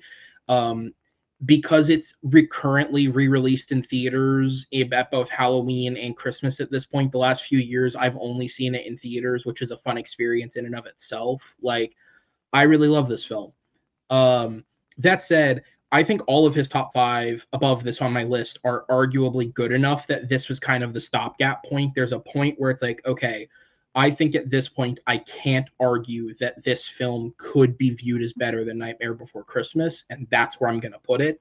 And it wound up at number 6. Again, obviously it was directed by Henry Selick, and Henry Selick does a great job. I also think that Tim Burton clearly takes a lot of influence from Henry Selick. When you watch Corpse Bride and Frankenweenie, you can clearly see the influence that Selick had on him as a stop-motion animator. I also think, and part of the reason why, because I also I'm the one who put the idea forward at first. And I also almost excluded it from the list because it's like it isn't his film. But I also feel like there's a lot of Burton DNA that's infused within Selleck as a director as well. Like I think they both equally influenced each other, and you can see that going forth. I mean, again, the DNA stretches further, right? Tim Burton produces his next stop motion animated film, the one that he directed first himself, and it's Corpse Bride, which he does with Leica. He then introduces Leica to Henry Selick, who makes Coraline with them, which is considered the studio's first fully produced, because it was written with people from that company. It is their first movie. And Henry, so there's that influence there. I also think you watch a lot of other Henry Selick's work, and there's clearly Tim Burton influence there. If I didn't know that Henry Selick made it, you could have probably tried to sell me that James and the Giant Peach is a Tim Burton film, because it definitely has that feel of it. So that's the thing, is like, this is one of those tricky situations in Hollywood where like accreditation is done the way it is for a reason. It is Henry Selick's film, but there's so much Tim Burton DNA juiced into this that it is also his movie. And for that, I think it does make it a great animated film. Chad said everything else you could add. The songs are brilliant. The performances are great. I mean, Danny Elfman, like genuinely going and singing in the movie, I think he's excellent throughout it.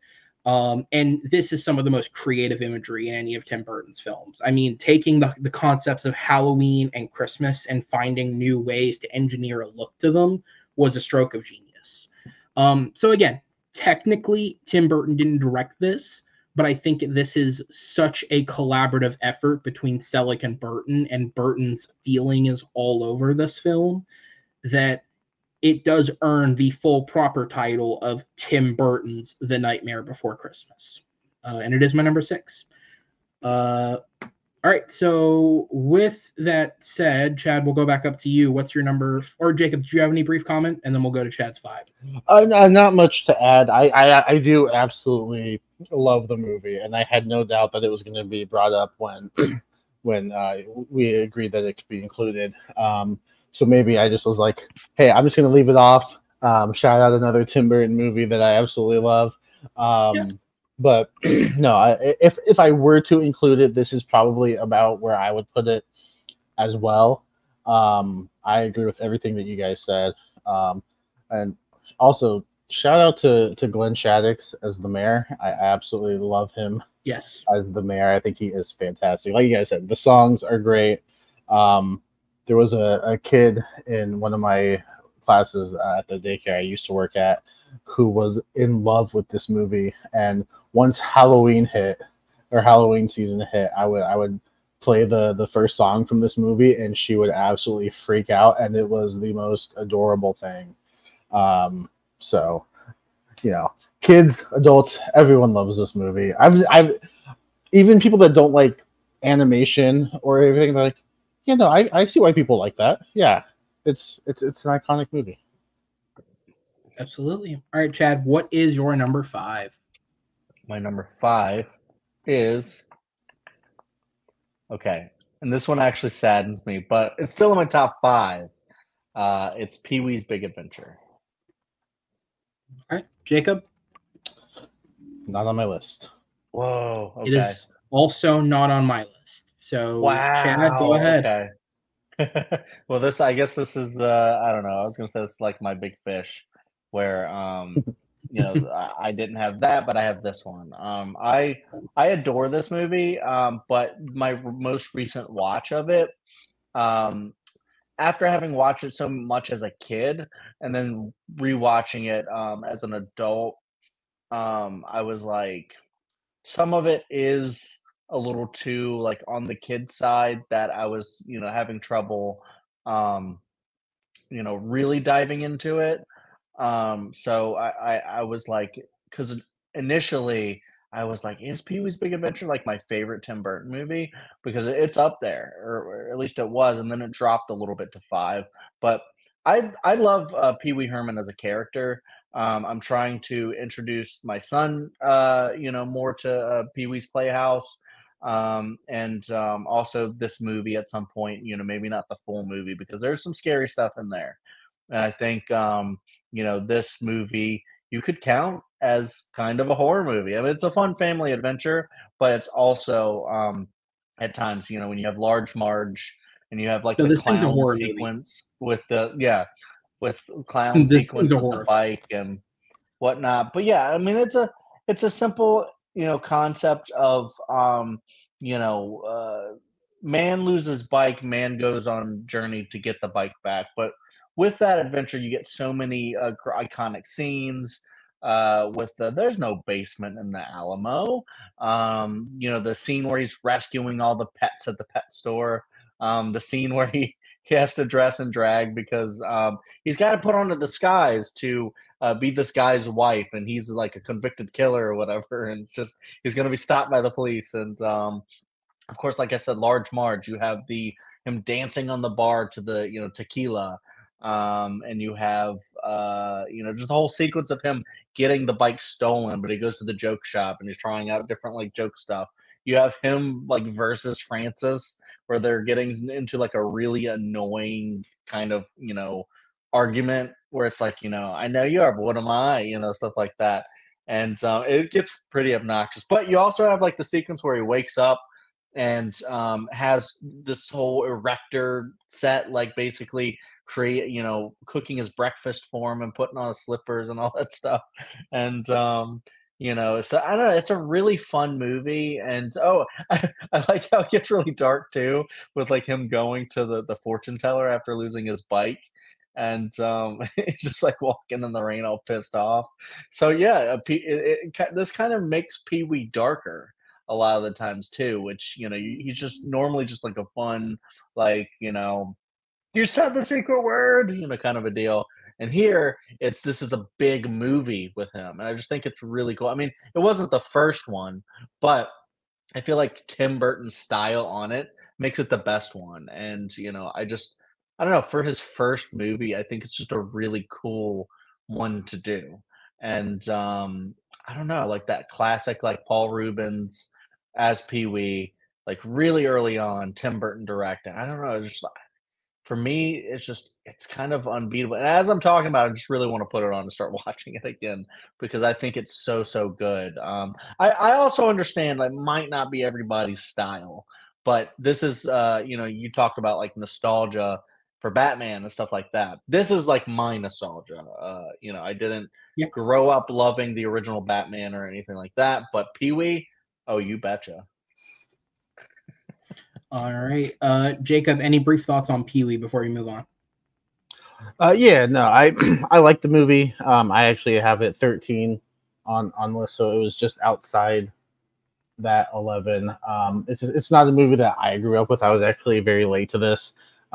Pee-wee wasn't something I watched as a kid. I do like the movie, but yeah, it's not something that I've rewatched a lot. If you grew up with it, I absolutely get the appeal. I totally do, and I respect it. I just need to watch it more. I haven't seen it enough times, I think.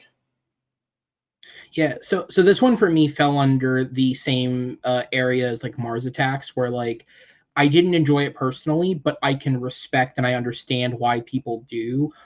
Part of me wonders if maybe what hurt this just a little bit for me is I just happened to watch this movie the same week that I got the chance to go see the original Muppet movie in theaters again. And these two movies are very, very similar in like structure and execution, and like it's character goes on road trip for X reason, and then it's just a bunch of kind of random vignettes along the road trip.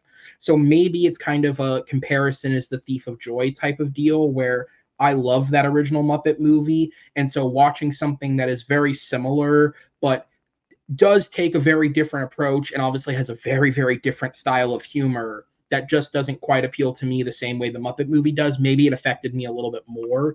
Not enough that I think it would have made it onto the list, but certainly I think there's a chance I could watch it a second time and enjoy it a bit more. But I also do get it. I think inevitably when you make a film that is kind of just segment after segment after segment, some segments are going to work and some aren't. And there are some really great jokes in this film. There's no point in repeating them because Chad gave a lot of them, and I would agree with some of the ones he said are some of the funniest stuff in this.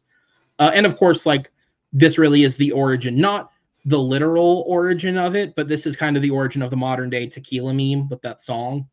So you give it credit for that. And that dance is, I mean, when even before I saw the movie, when I hear that song, I think of that dance because I've seen that clip. So yeah. What is your number 4 then, Chad? Sorry, my number 4. Okay, and this is weird because I normally don't like to do this. Okay. But I saw a movie recently that I really, really liked, and it's Beetlejuice. Beetlejuice. I'll stop right there. All right. So Beetlejuice makes it at number 4. Is it on your list, Jacob? No, it's number 12. Okay. It is on my list as well. It's number 7. Nice. So I'll go ahead and let you go first because that'll segue right over into my 7 through 4. Yeah. So I mean, that's I feel like why a lot of people don't put movies that they just saw. I should say, my bad. At this point, and again, it'll be annotated in the description below. At this point, Beetlejuice spoilers are afloat because all 3 of us have seen it. So if you don't want to be spoiled on the film, obviously we think it's good. It's on our list. Jacob just said it's his number 12. Skip it at this point, but that way you can just go and talk about it without feeling the need to hold off. So Beetlejuice spoilers from this point on. All right, go ahead. Yeah, and I know a lot of people, or at least, or especially me, don't normally like to watch a movie, especially like a sequel like this, and just automatically go, "This is one of the best of this director," or anything like that. I need to see it again to really cement my thoughts on it, because it's not like a classic like the original that I've just been watching since I was a kid or anything like that. But I went in, I guess, with a little bit of expectations, but just mainly curiosity about what it was going to be, how they were going to make it work. Everybody's older, so it's going to have that effect where they're definitely not going to look the same that they did. So how do they pull off Beetlejuice actually looking the way he does? Is going to look way older now. Is it going to be weird and cringe, or is it going to be fun? I thought it was really fun.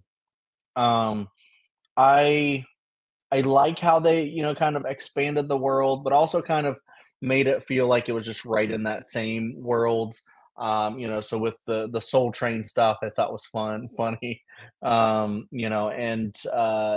love all of the more of the shrunken head people like Bob and stuff. And I like what they did with expanding not just the world inside the afterlife, but the hereafter, but also in the regular world. And I'm actually realizing that Carrie hasn't seen this, so I'm going to try to not spoil too much of it either. Anyways, but I do like what they did with the characters, Lydia and the Dietzes, how they actually did a little bit of an erasure with a so-called problematic person in real life. And I like how they handled that because they ended up making the person non-existent in the film, but the character is still very much in the world and referenced all the time. And I like how they didn't, it doesn't feel like they removed large sections of anything. It feels like everything's still important. I like how they brought in Jenna Ortega in the movie. I'm not one who adores Jenna Ortega as an actor, but I thought she was very, very good in this. And I liked her story. I liked some of the twists that happen. And mainly there's a big musical sequence that really, really worked for me that I thought was very, very fun and funny. And I mean, when you have a series like this that has weird kind of musical sequences that just kind of come out of nowhere, I think it really worked on that level as being a sequel. Yeah, and I just think it really fit the tone of the first one and just kind of continued that. But I also like how it was a little bit different because they not only just that one musical sequence, but there's a lot of great music in this. I think the soundtrack is amazing. If you put in a Sigur Rós song, I'm probably going to adore your movie, even if it is We Bought a Zoo, that I think is just fine. But it has a really great soundtrack. But yeah, I don't know. It's weird. I don't know if this is a great movie, but I know that I really liked it enough to put it in my top 5, but probably not enough to crack top 3. I need a revisit of it, but I do think it really works I do think Michael Keaton specifically was able to bring it back so well that I was like, oh my God, he is Beetlejuice. He's not, anything else. He's not like a has-been trying to play Beetlejuice again.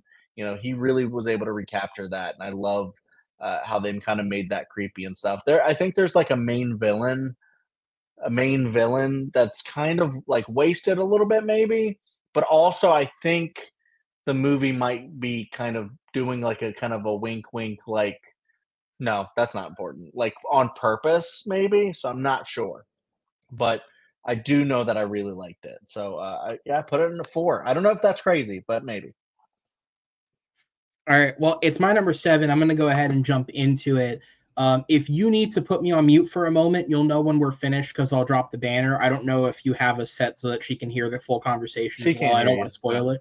Okay, cool. So we'll just talk about it then, and then you don't react. Okay, I see the earpiece now. Jacob, I'll let you go back and forth with me on this if you want to talk about it for a few minutes. Because obviously you said it's just off of your list. So yeah. I'll start where Chad kind of left it, and I'll pick up.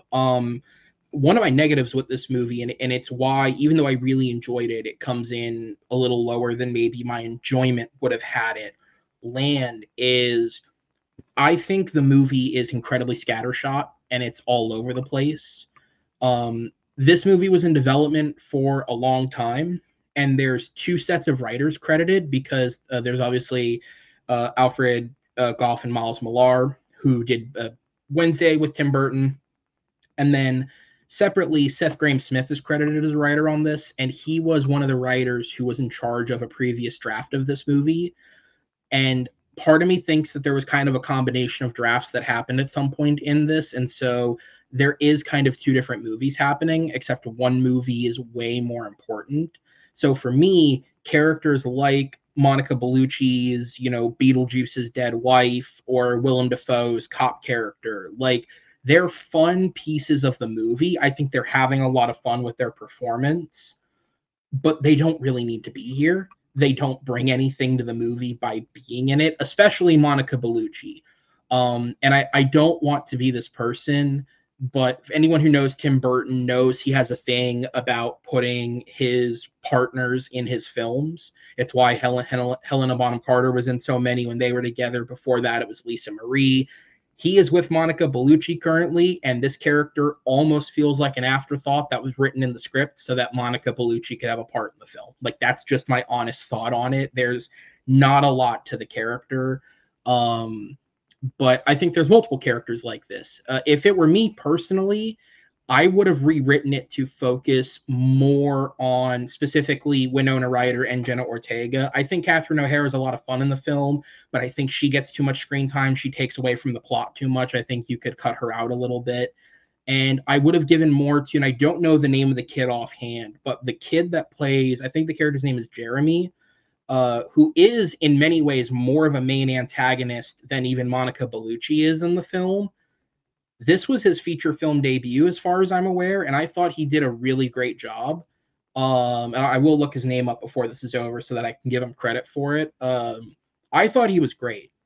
And I thought that element of the film was much more fun. I thought him and Jenna Ortega had good on-screen chemistry together. I would have much preferred to focus on that part of the movie than some of the other stuff in the afterlife world.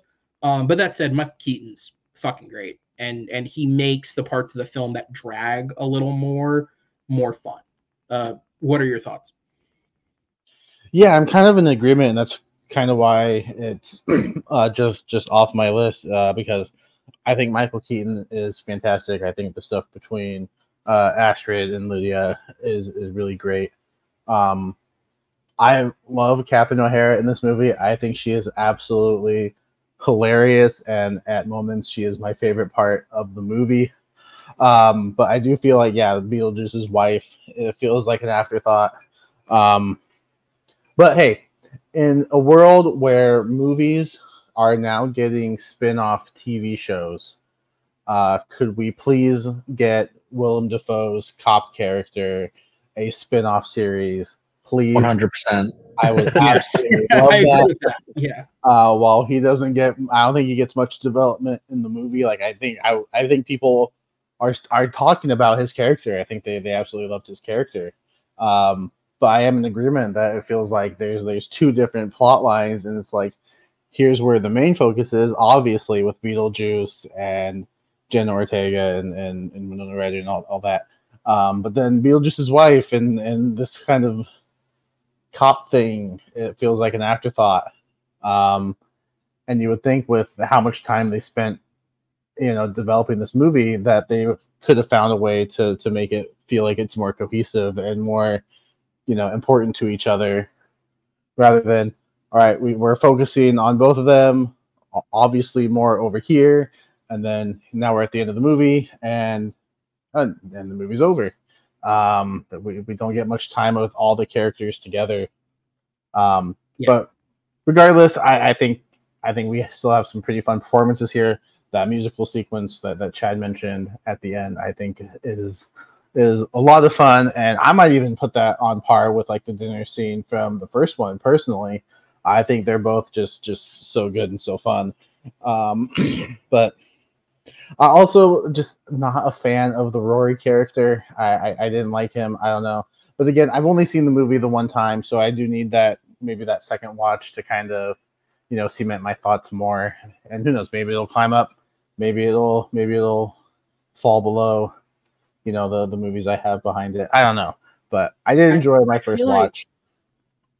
I feel like with Justin Theroux's character, that's one of those things that kind of comes with, like, I would cut back on certain elements of this film and expand other elements. I feel like there's an interesting character in there, and I think Justin Theroux gives a good performance. But because he's not given as much screen time as other characters, he kind of just come off as, he's an obvious asshole. Like, it's very easy early on to figure out that he's going to be an asshole. But I feel like with more time, you could have done more to try and misdirect with the character or do something a little different. Whereas with him just being a supporting player straight throughout the movie, he's exactly what you expect him to be. And so there's not a lot of depth to it. By the way, does anyone have any more points before we move on? Before we drop the spoiler? I think I would have liked a little bit more with the dad once they get to like the afterlife.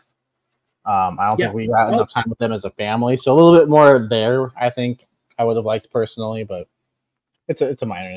I think we're all in agreement on what the stronger parts of the film are versus the weaker parts. Yeah. So we'll go ahead. Before we move on, I said I would look it up. The kid's name is Arthur Conti, and I was correct. This is his feature film debut. His only work prior to this was he was essentially an extra in an episode of House of the Dragon. So good for him for landing. That's impressive. He's so good.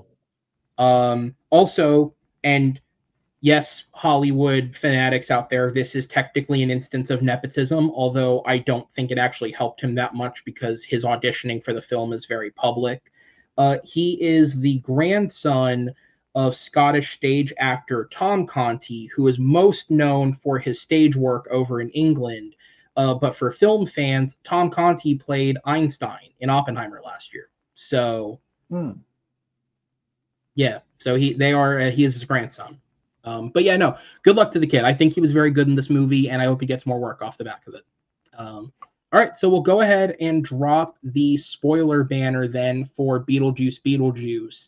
And we'll go ahead and jump straight into our number 3s because that was my number 7. My number 6 was Nightmare Before Christmas. My number 5 was Beetlejuice, which is a punt. And my number 4 is Corpse Bride. So at this point in the list, the way the punting sort of works here, if it is your number 1, then we'll hold off till we get to your number 1. Otherwise, we'll talk about it as soon as it comes up. Got it? Yeah. Okay. So then, Chad, give me your number 3. My number 3 we just talked about the sequel is Beetlejuice. Okay. All right. So it's said it highest 3 on times. your list. It's his 4. It's my 5. Go ahead and jump into it. All right. Yeah, I'll jump into it. Yeah, this one is definitely iconic. I've seen this way more times than the sequel, of course. But I don't know. It's just one of the like. It's almost harder to talk about the ones that are so good sometimes because it's like, well, what can I say? It's Beetlejuice. It's amazing. I love the concept of taking something like William Friedkin's The Exorcist and being like, well, what if it's like a possessed demon thing that's funny, and I love how he's the title character, but he's kind of like a small part of it, where the story is mainly like about this like, feuding families where only like one side of them, like for the most part, knows that they're feuding because it's like an invading living family on this like dead couple that wanted to start a family, had so much promise, and then was struck down, in their prime.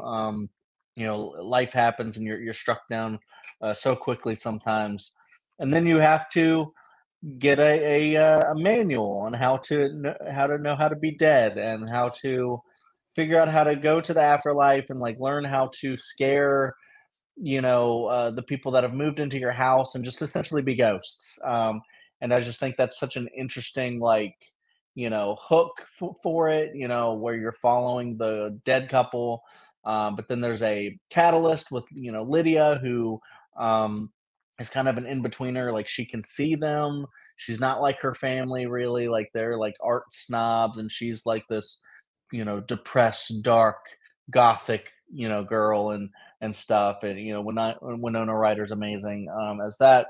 Yeah, I think Michael Keaton for the most part is funny. I think we get like a lot more of him in the sequel, of course, but in this one we do get a good amount. And when he is on, he's on. I love how he does his like weird kind of like crude humor. Like you're like, for a PG movie, it like goes a little far sometimes. I'm like, whoa, okay. But that's the kind of character he is. I love how everything's like set up with the model to appear like small when you're looking at it and then big when you're in it, and just the score that they do. I just think is really cool. Just like the sounds that you hear, when it's instantly Beetlejuice, because of the score. What else? Like the waiting room that we get in the sequel, we get in here, and it's really funny as well. When Beetlejuice gets his head shrunk, when they change their faces, it's really cool. Just really cool stop motion effects in the thing with like the sandworms and stuff, and how when they change their faces and stuff. And then you guys mentioned the great Day-O musical sequence that is just brilliant. Catherine O'Hara rules in this movie. She's so funny. And yeah, just everything in this movie is just iconic. And this was the one that I was alluding to when it's like everyone who was signing up, like, the hell am I signing up for? And then they realize that they're going to be in one of the like most classic movies like ever, like from the 80s. Yeah, I don't know. This movie maybe shouldn't work, but Tim Burton is the reason that it totally does. And yeah, I think it's just freaking incredible. And it has one of the best like in sequences ever, because I just love Winona Ryder, like floating with the football team and dancing to who's the guy that sings It's all Harry Belafonte music. Harry Belafonte. Thank you.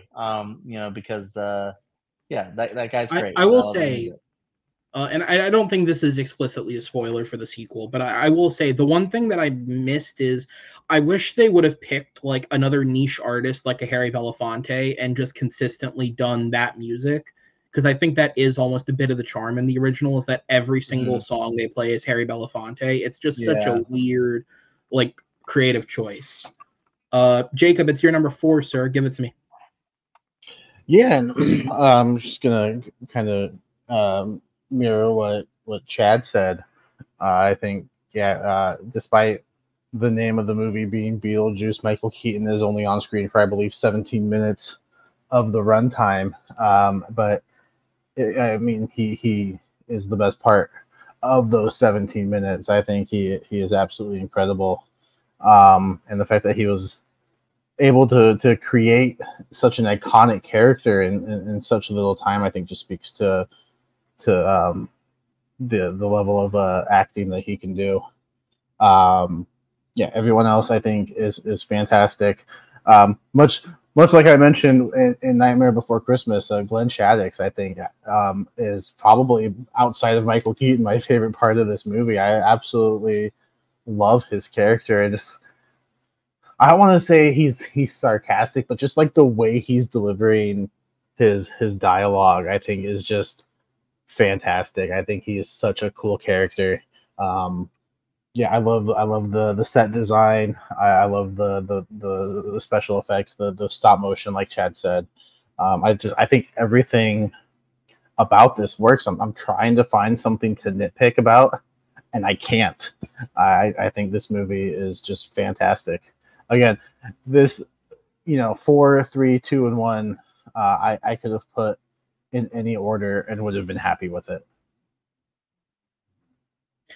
Yeah, I agree with everything you guys said. I guess just to bring up a different sort of point to talk about, one of the reasons why I think this film works, and then subsequently why I think the sequel works as well, is of all the films in Tim Burton's career, I actually think this is one of the better dramas, because a lot of the stuff excluding the Beetlejuice character is actually a lot more on the dramatic side than you would think. Like, the Alec Baldwin, and I'm going to mess up. I know her first name is Gina, but which one is she? Gina Davis. Thank you. A lot of their stuff is actually very dramatic, and in that sense, I think they're actually great performers. I think they do a really great job with the material, and obviously, Catherine O'Hara and Jeffrey Jones are playing quirkier characters. But again, I think the familial relationship they have with Lydia, a lot of that is played much more straight than you would kind of expect, especially given the reputation of the movie and the reputation of Michael Keaton in the film. But it is those 17 minutes when Michael Keaton's on screen where shit hits the fan. And in the same way that I thought earlier, Big Fish kind of had a tonal thing between the two halves of the film that didn't quite mesh for me, I think the dramatic elements of this film complement when it goes goofier. And I think it really creates an intriguing type of film. One of the reasons I say that also helps the sequel work is because, in my opinion, with the sequel, Burton doesn't even try to replicate that. I think the sequel is 100% a comedy, and he is not trying to. I mean, there's obviously smaller moments in it. You do have the likes of Winona Ryder and Jenna Ortega and Catherine O'Hara. They can turn in a good performance in a scene, but where this one is dramatic for more of it and then it gets funny, I would say the other one is funny for most of it and then gets dramatic. And I think that tonal inverse really works, and they complement each other in that sense. And it definitely feels like it's not trying to recreate the Beetlejuice of the original. It's a move that I think really worked. And again, the tonal shift in this is one that I think works for this film. I think Alec Baldwin and Gina Davis are great, but in that same sense, they weren't super goofy in this. Even when they have the prosthetics on and they've got the funny faces, like, they're still delivering good performances. So I also get why you wouldn't want those characters in the goofier sort of everybody's making jokes type of sequel, because they're not in it. And the movie doesn't even try to explain why, and that's okay. With that said, so that is your number 3, Beetlejuice. We've said his name enough times. He might show up before the episode's over. Jacob, what is your number 3? My number 3 is Edward Scissorhands. Okay. Punt. All right, that is a punt. Then my number 3 is it's your number 3, Edward Scissorhands. My number 3 is Ed Wood. Punt. Okay. All right. This is going to be interesting then. All right, because that means we don't have the same number 1. So then let's go to the number 2s. Chadwick, give me your number 2. My number 2 was my number 1 until like just earlier today, that I swapped for the one that I punted. And I adore this, and really my top 3 are all my number 1, so it's weird that I put this at 2, but it's one that I really adore, and it's Sweeney Todd, my number 2. Also my number 2. That is a punt. Oh, Nice. So, with that said, my number 2 is going to be a punt for one of you guys. My number 2 is Edward Scissorhands. So then let's do our number 1s in order. Chad, we'll go back to you first, sir. What is your number 1? Yeah, my number 1 I ended up putting as Edward Scissorhands just because I initially put it at 2, and then I swapped it for Sweeney Todd. I was like, Sweeney Todd is like my favorite. And then I went, you know what? No, it's Edward Scissorhands. I was like, that one's, I feel like the most iconic Burton in a way, where it's like, it's Johnny Depp, which I feel like is the most iconic like Tim Burton actor, because they just had like such a big long running relationship, in director actor. It's like one of those like big like you think of like Michael B. Jordan and God, what is the director Ryan name? Coogler. Anyways, Ryan Coogler. Thank you. Those types of relationships where you're like, you can never like untangle this vibe that you're getting. But yeah, I think Edward Scissorhands is just, I don't know. I just freaking adore this movie. It's just a really interesting concept of a man, like a not a man, but like a kind of machine that was built that has a personality put into it and consciousness, but was left kind of like half finished. And it's kind of like a freak of nature type of character that has scissors for hands, and it's just very creepy, just the way he looks and behaves. Especially like when he drinks lemonade and he starts just goes like and just freaks out and stuff, and it's just such a weird character. And I think Johnny Depp just really crushes that character, just making him so off, but like really endearing, because like the family falls in love with him. But it's a true like Frankenstein adaptation, really, because it's a character that's so misunderstood, and sometimes does bad things, but like the bad things are like coerced by other people who are just bad people. And you really like feel for him, and he doesn't get like the most happy ending or anything either. And so it's a very kind of sad ending with like longing, and like Winona Ryder's character like telling the story of Edward Scissorhands to her grandchild, or whatever. And it just feels like a classic fairy tale that he created, from this, where it is like kind of like a Frankenstein style adaptation, but it's its own thing too. And I just love the way, because Tim Burton can make some of the most like gothic imagery ever with the creation of the character of Edward Scissorhands, but then also how he like, can make stuff like, Big Fish, that's very not really goth. I mean, there's like circus stuff in there and whatnot, but like not very gothic. But I feel like Edward Scissorhands does like the perfect blending of the tones, where you have the like suburbia and the bright colors, and all the stuff that is right next to this big ass castle that's just so out of place. And it's just, I love the how he puts them like side by side like that. I don't know, and just like the family's endearing. The conversation they have at the dinner table about morality.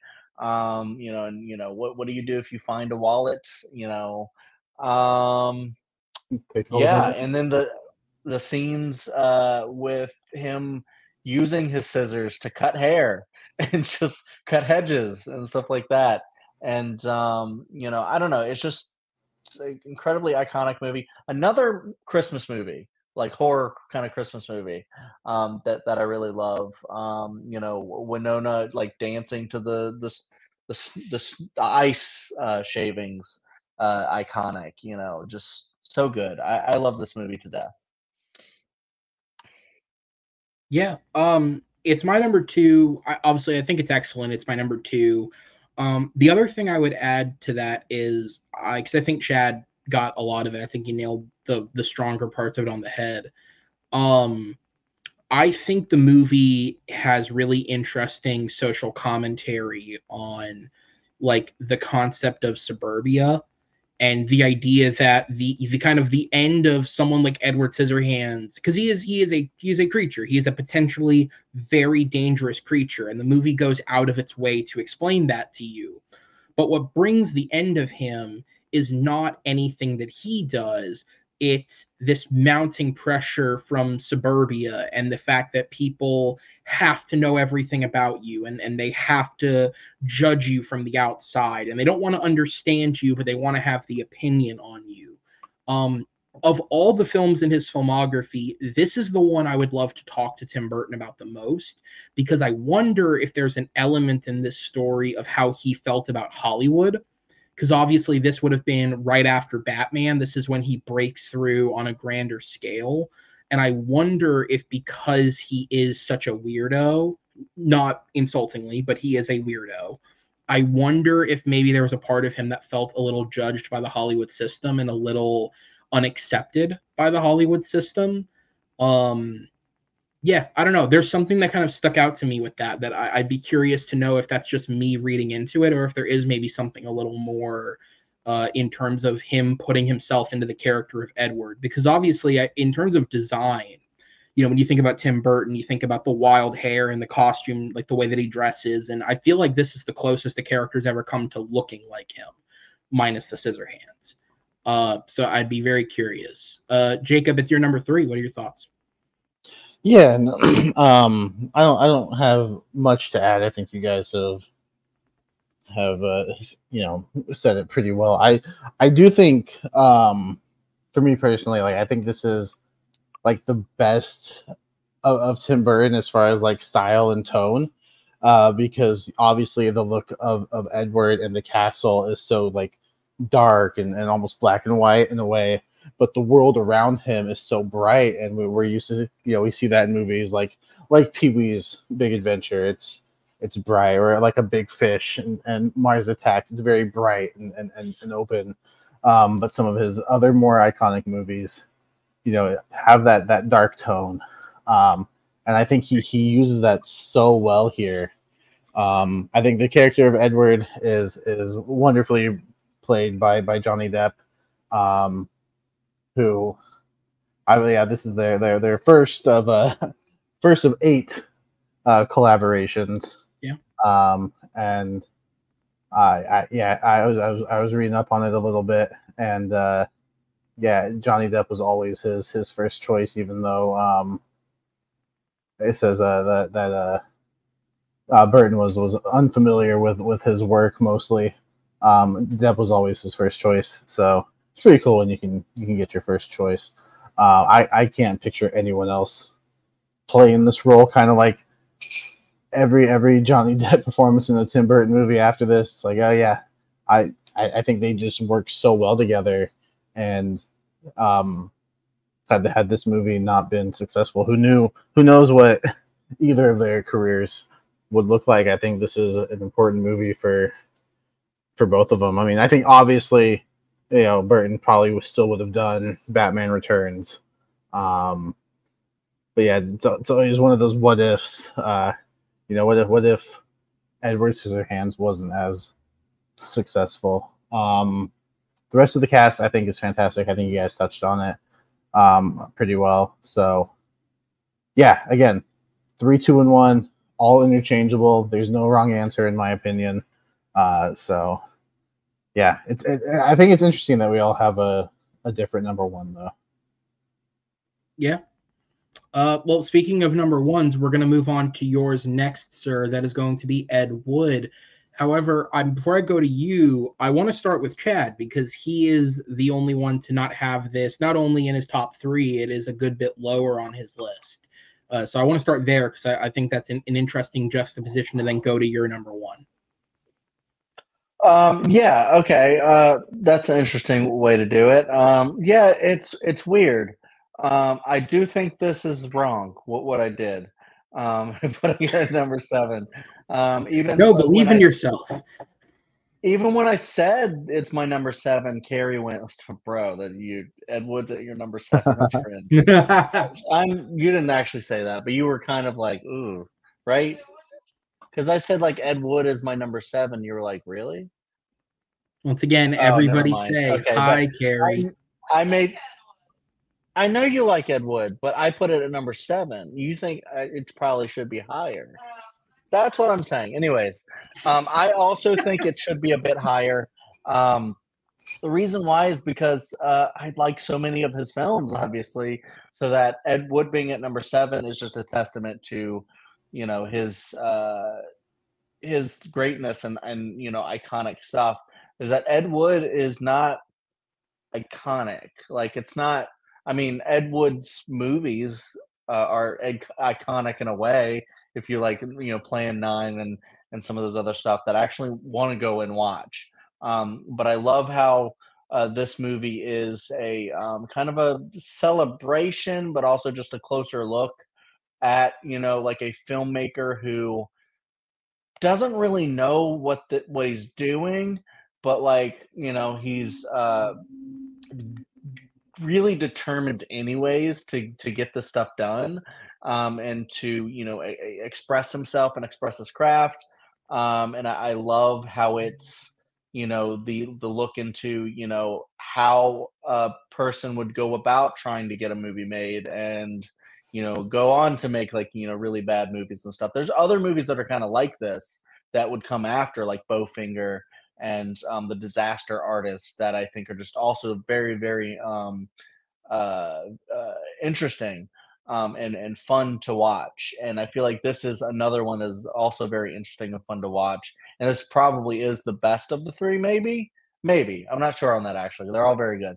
But this one I do like the Johnny Depp again performance, I think is incredible, and how he's relating to that, and then the whole thought about like there's like a whole idea of like gender and how it's a little bit fluid here, so maybe it's very progressive in that way. I also think it's got an all timer. Who's the other guy in this movie? All timer Martin Landau? performance from, what'd you say? Martin Landau. Is it Yes. Bela Lugosi, Martin Landau? Yes, Yeah. Juliet Landau's father, Martin Landau, who is also Juliet Landau is also in the movie. But yeah, he has an all-timer performance in there. Yeah, playing Bela Lugosi, as you said, which is really cool. Yeah, and I love the choice to do black and white. I think that really sets the tone of it, being kind of like an older Hollywood type of vibe, in the way they, talk and, try to match that thing. It feels very like The Artist. Um, Although this didn't reach the same like level of prestige that The Artist did, even though I think it's a better movie than The Artist that went on to win Best Picture.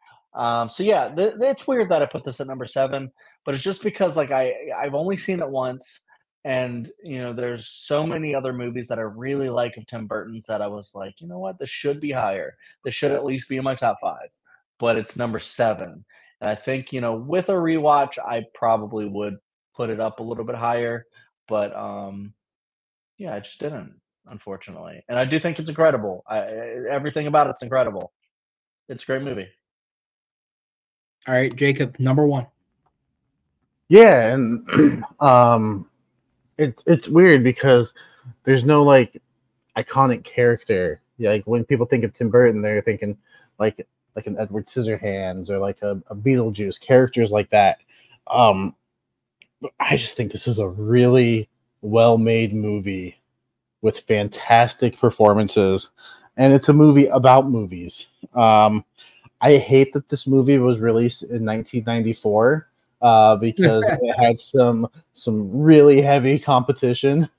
But this is, outside of The Lion King, this is my favorite movie of 1994, just right behind it. I think Johnny Depp is giving a fantastic performance as Ed Wood, and diving into Ed Wood's style of filmmaking, and it's interesting. Like a one take and he's done. All right, rap. That was perfect. Just his line delivery, I think, is really good. I love the black and white, like Chad said. Martin Landau is fantastic. Best supporting actor, rightfully won. I mean, it was nominated for 2 Oscars and it won both of them. So it did go 2 for 2. That's cool. But I also appreciate the fact that, and this is something that I picked up on later rewatches, is that while it's a biopic about Ed Wood and his style of filmmaking, it's also a look into Bela Lugosi's, final days, and I think that's interesting as well, and seeing the two of them, kind of blend together. I love the cast. Like I said, Johnny Depp, Martin Landau, Sarah Jessica Parker is fantastic, Patricia Arquette, Jeffrey Jones, Bill Murray, and anytime that I can shout out a wrestler in a movie, I'm gonna do it. George Steele, and he is fantastic. I think the story is great. It's a movie about following your dreams and not letting people hold you down. And I think Ed Wood, while he wasn't great at making movies, he was great at making bad movies. And some of those are pretty iconic, and maybe for the wrong reasons, but still, I just every time I watch this movie, because Sweeney Todd was my number one for the longest time, and it was like one of my favorite movies, period.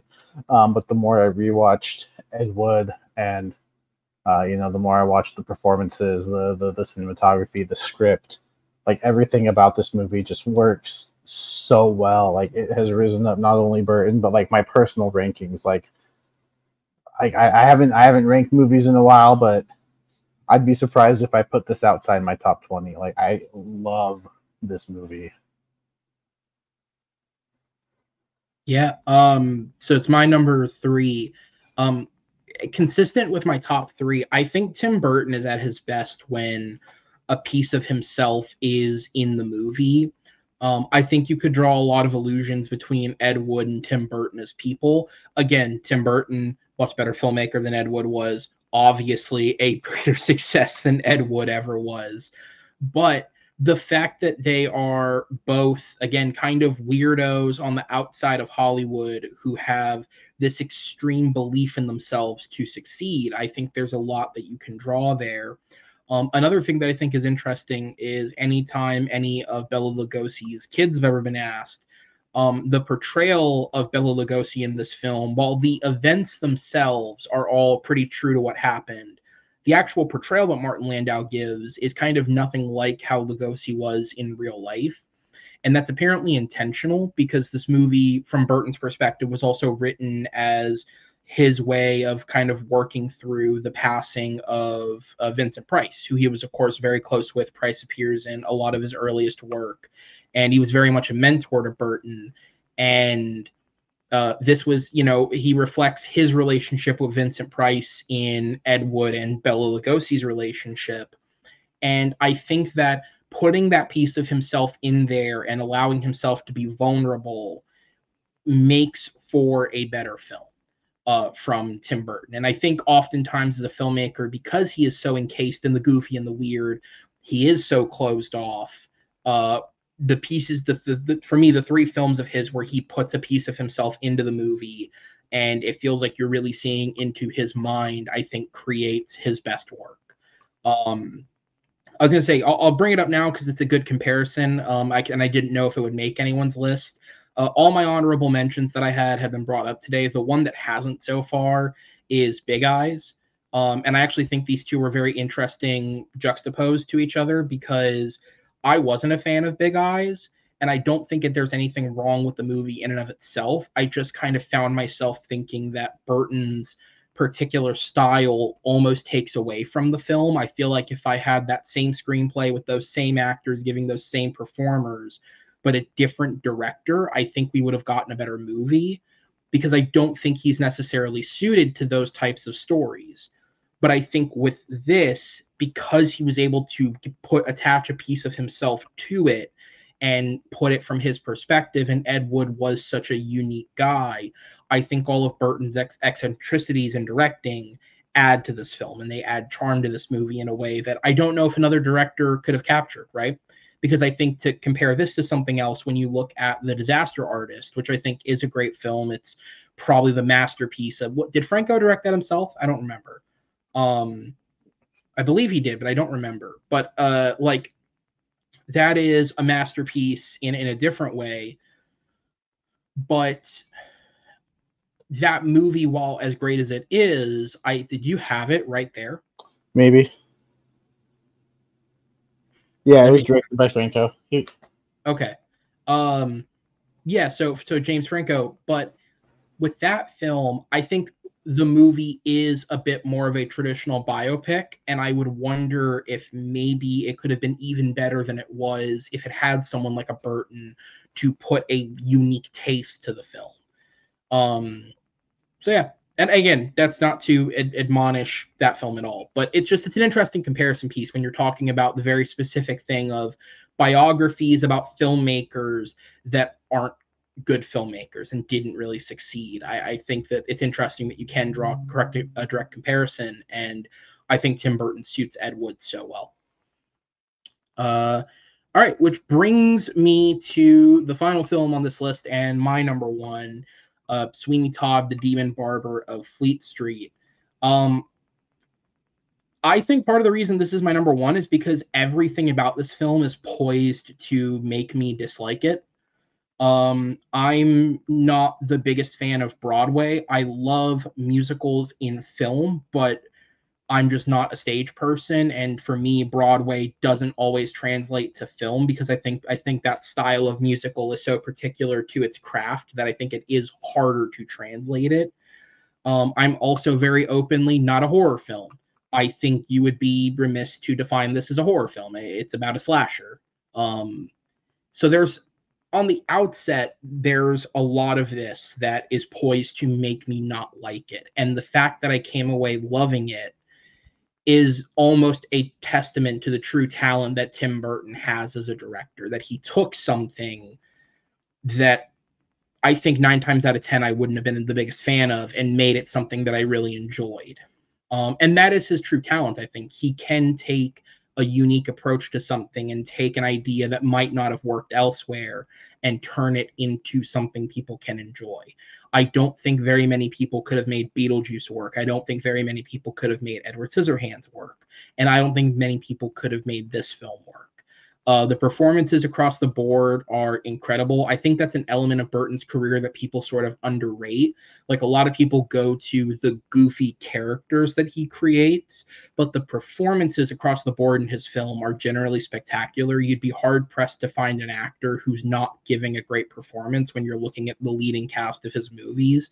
Maybe when you get to the worst of the worst, like the young girl in Dumbo, very noticeably was not very good, but like that's where you're kind of going when you're talking about the best of Tim Burton. It's very rare to find an actor who doesn't work in one of his films, and in this instance, whether it's Depp or Helena Bonham Carter or someone a bit on the outside like Rickman or Timothy Spall, or whether you're talking about people who were newcomers, like I forget the name of the character, but the young kid and the actor who played him was a newcomer to film at the time, or Jamie Campbell Bower as the sailor, or the fact that this thing is just kind of preemptively a Harry Potter reunion. Like, I feel like they all left that set and just came over here and started making this movie.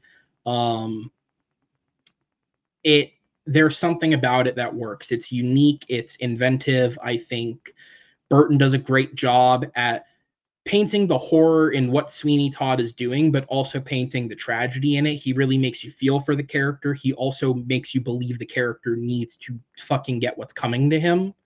And all of it is very believable. And I think that is a skill as a writer.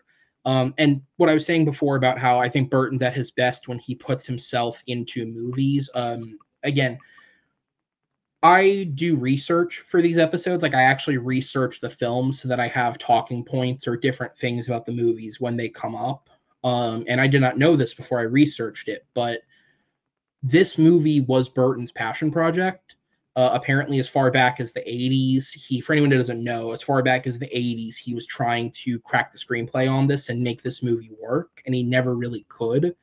And then separately, the writers of this film got the rights to the story. They did crack a screenplay. A different director was supposed to make it. That fell apart.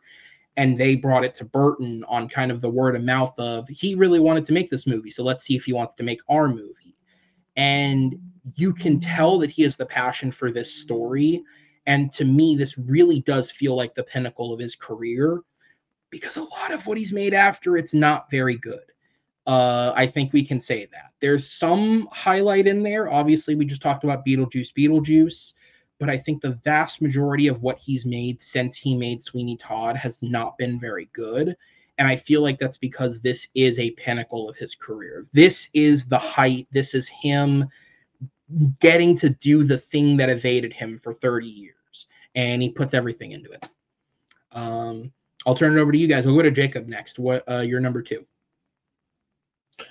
Yeah, and for a lot of the reasons that you said, like I said, this was my number 1 for a while, until Ed Wood took it over. And I think, like you said, it's a passion project of Tim Burton's. And when he, was put in as director over Sam Mendes, I think you can really tell that the passion came through. I've seen some behind the scenes stuff, and yeah, I think he absolutely loves the source material here, and I think we got a really good movie. Who knew Johnny Depp could sing like that? Because they didn't. It's funny watching something behind it. He's like, can Johnny Depp sing? Well, I sure hope so. Yeah, it does almost, like the way that the set design is, it almost feels like a stage play almost on screen, but it's not. It's not shot obviously like on a stage. But I think the set design, it almost feels stage play-esque in my opinion. I love the music. I love all the performances. I think Alan Rickman as Judge Turpin is great. It's not one of those where I'm like, oh, I can't see anyone playing this role, but like I think he was the absolute right choice. Just the way he delivers. Like obviously if there's somebody in the role, fine. But like he brings something to the role. And maybe it was because when I was watching this, like it was at the same time, like we saw Professor Snape, and you can kind of draw similarities, I think, in the performances, because I think he's fantastic as Snape, and he's fantastic as Turpin. I love the interactions between him and Timothy Spall's character. Beetle Bamford. I love the way they play off of each other. I think the duet that he has with Johnny Depp, not only earlier in the movie, but kind of towards the end of the movie, I think their voices, I think they just go together really well. I think the music is fantastic. I love the montage. I love, like, it's such a dark movie, but like that red really comes through when he's slashing throats and stuff. It's such a great effect every time. It is. By the way, for anyone who's like, if you have, I only bring this up because my sister asked me about this while we were watching the film. For anyone who may have the slight irrational fear that a serial killer could kill like this, you cannot cut as deep as he is cutting with as quick and little effort as he is doing it with a blade like that. It's just not realistic. That is one of the beautiful virtues of film, is you give over to something that can't possibly happen. Someone could kill you, but not like this. Yeah, and then also I think the opening credits are fantastic. Just kind of that eerie music. I think probably my favorite opening credits without anything actually happening is just But the last thing, I think 2007 was a good year for movies. I thought we saw some really good performances. The fact that Johnny Depp was one of the 5 actors nominated for Best Actor, I think it still blows my mind that a performance like this is getting nominated, because I don't I don't think you see that happen very often. Johnny Depp has had some really fantastic performances, like we just talked about Ed Wood, but like Sweeney Todd and I know it's not Tim Burton, but Jack Sparrow. Yeah, Captain Jack giving him nominations, and I think it's just incredible. I think it shows the range of Johnny Depp as an actor, and again, I think Tim Burton brings out the best in him. And while I like Ed Wood more, as an overall movie, I do think like this is the best Johnny Depp performance that we've gotten in a Tim Burton movie. All right, Chad, wrap it up for us. Yeah, I adore Sweeney Todd. I saw this for the first time when it came out in theaters because I was working in a theater when this came out, and so I saw it like a couple times I think in theaters, and then like it's not one that I would return to all the time, but like every so often I would go, I haven't seen Sweeney Todd in a long time. I'm gonna watch it right now, and I just fall in love with it every single time because I'm just like, this is such a good adaptation. I mean, Sweeney Todd, the character, started off as like a Penny Dreadful like character from like a really long time ago, of course, and then of course, Sondheim created his masterpiece of a musical from it, and this is an adaptation of that, and I think he crushes it. I'm pretty sure there's a lot of like people who are like hardcore like Sweeney Todd, Sondheim, Broadway, stands who might not love the movie because I think it like leaves off some stuff. But honestly, I mean that's kind of how I am with speaking of Harry Potter. There's certain like books that I'll read and I'll go, this movie that they made is good, but like if they could have made like what was in that book actually like come to life, I think it would have been so much better. I'm looking at you, Goblet of Fire, but looking at Sweeney Todd specifically, I do think it is a really. I'll be honest, I haven't seen the Sondheim musical in full, just some sequences and things, but seeing this movie, I think it is such a great like version of this that I don't even know how much better the musical could actually be because it's just such a fully realized story that I think you get pretty much everything you need with the the twist of what happened to his wife and if he had a kid and stuff like that, and the all the drama that comes with that, and then the judge and the young boy who's pining after the girl Johanna, and the beautiful songs that he sings, and you talked about uh, the singing of Johnny Depp, which I mean he is a musician, but then also he did the John Waters "Cry Baby," although apparently he didn't sing; he just lip syncs over it. However, that stage presence, I think he could still take from his like musical ability plus lip syncing in a musical. I think still takes a lot of talent to match it up and like give this the stage presence of it. So yeah, and then I think he was kind of the perfect person to play this, and everybody else too, like Helena Bonham. Even though it's a little bit of like, well, it's my wife I'm putting in my movie or whatever. I think it all works. I love the Tim Burton-esque style of putting, Sweeney Todd in like pinstripes on the beach and stuff like that. It's just like super iconic shots of it. I love the little boy Toby, who and I don't really like Sacha Baron Cohen, but I think he's really good in this, and I like the Pirelli's Miracle Elixir is like one of my favorite songs from it. I could just every single time I hear that, I just start singing it in like the worst British accent you've ever heard.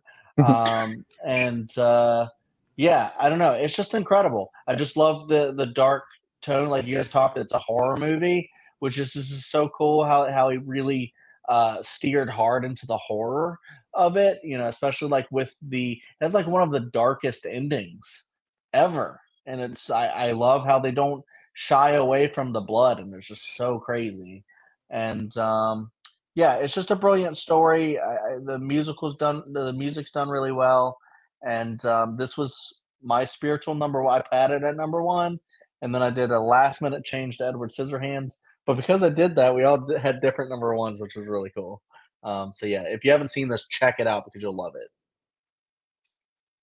All right, so that will do it. We went a little over time, but that's fine. If we're having fun, who cares? So those were the number ones. Edward Scissorhands for Chad, Ed Wood for Jacob, and Sweeney Todd for myself. Let's go ahead. I've been taking notes the entire time. Let's go ahead and build this list. So before we get to the order of things, because the first few projects kind of pick themselves, I want to start at the bottom. So all three of us have Frankenweenie and Sleepy Hollow, but they're down in the bottom, like bottom three, bottom four of both of our lists. So we have three options we can kind of do with them. We can include them and push them higher up the list because all three of us have them. We can include them and just cement them as 10 and 11 because they're at the bottom. Or we could exclude them completely, and then that just means, I believe it would be the final spot would go to a film that only one of us had, but it would be definitively higher up the list than either of these were. So what's your preference what's your guys' preference? What are you feeling? I'd say include them, since we all three were in agreement. Okay.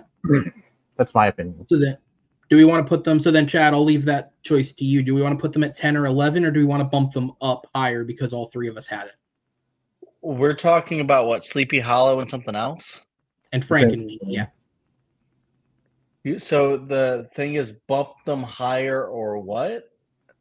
So do we bump them up the list so they would go up to 5 and 6 because all three of us have it, whereas none of the other films all three of us had?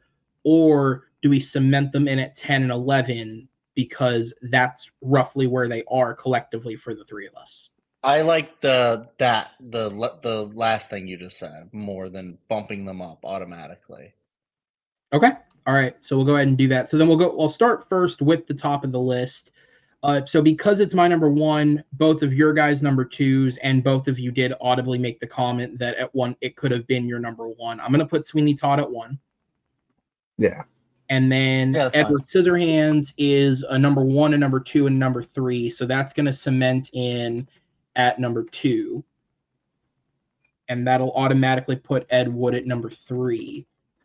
And so then, Jacob, because your number 1 kind of got pushed to the bottom based on ranking, I'm going to give you the choice. What do you want in the 10? Do you want Frankenweenie or Sleepy Hollow to be placed higher? Sleepy Hollow. Okay.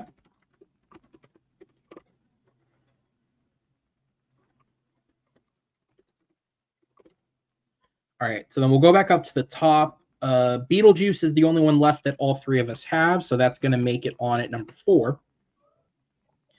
And then we come to another interesting predicament here. So with the exception of one film, which we'll get to if we have the space, all of the various films that are left are on 2 people's lists, but directly 3 spots apart, if that makes sense. So Corpse Bride is my 4, Jacob's 7. Beetlejuice is Chad's 4, my 7. Batman is Jacob's 5, Chad's 8. Big Fish is Jacob's 6, my 9. The only one that's not separated is Nightmare Before Christmas, which is both of Chad's and mine's 6. So do you guys want to put that at 5? I'd be fine with that. Okay. All right. Because if I included it, that's about where I would have put it too. So we'll put that at number 5. All right, so then what I'll do, because we have 4 spots left, is I'm going to start with Chad. I'm going to give you the 2 highest films, and we'll just alternate and let you pick what goes where. Does that make sense? Sure. Okay, so The next two highest are Corpse Bride and Beetlejuice 2. Which one do you want higher? I'd put personally Beetlejuice 2 higher. Okay.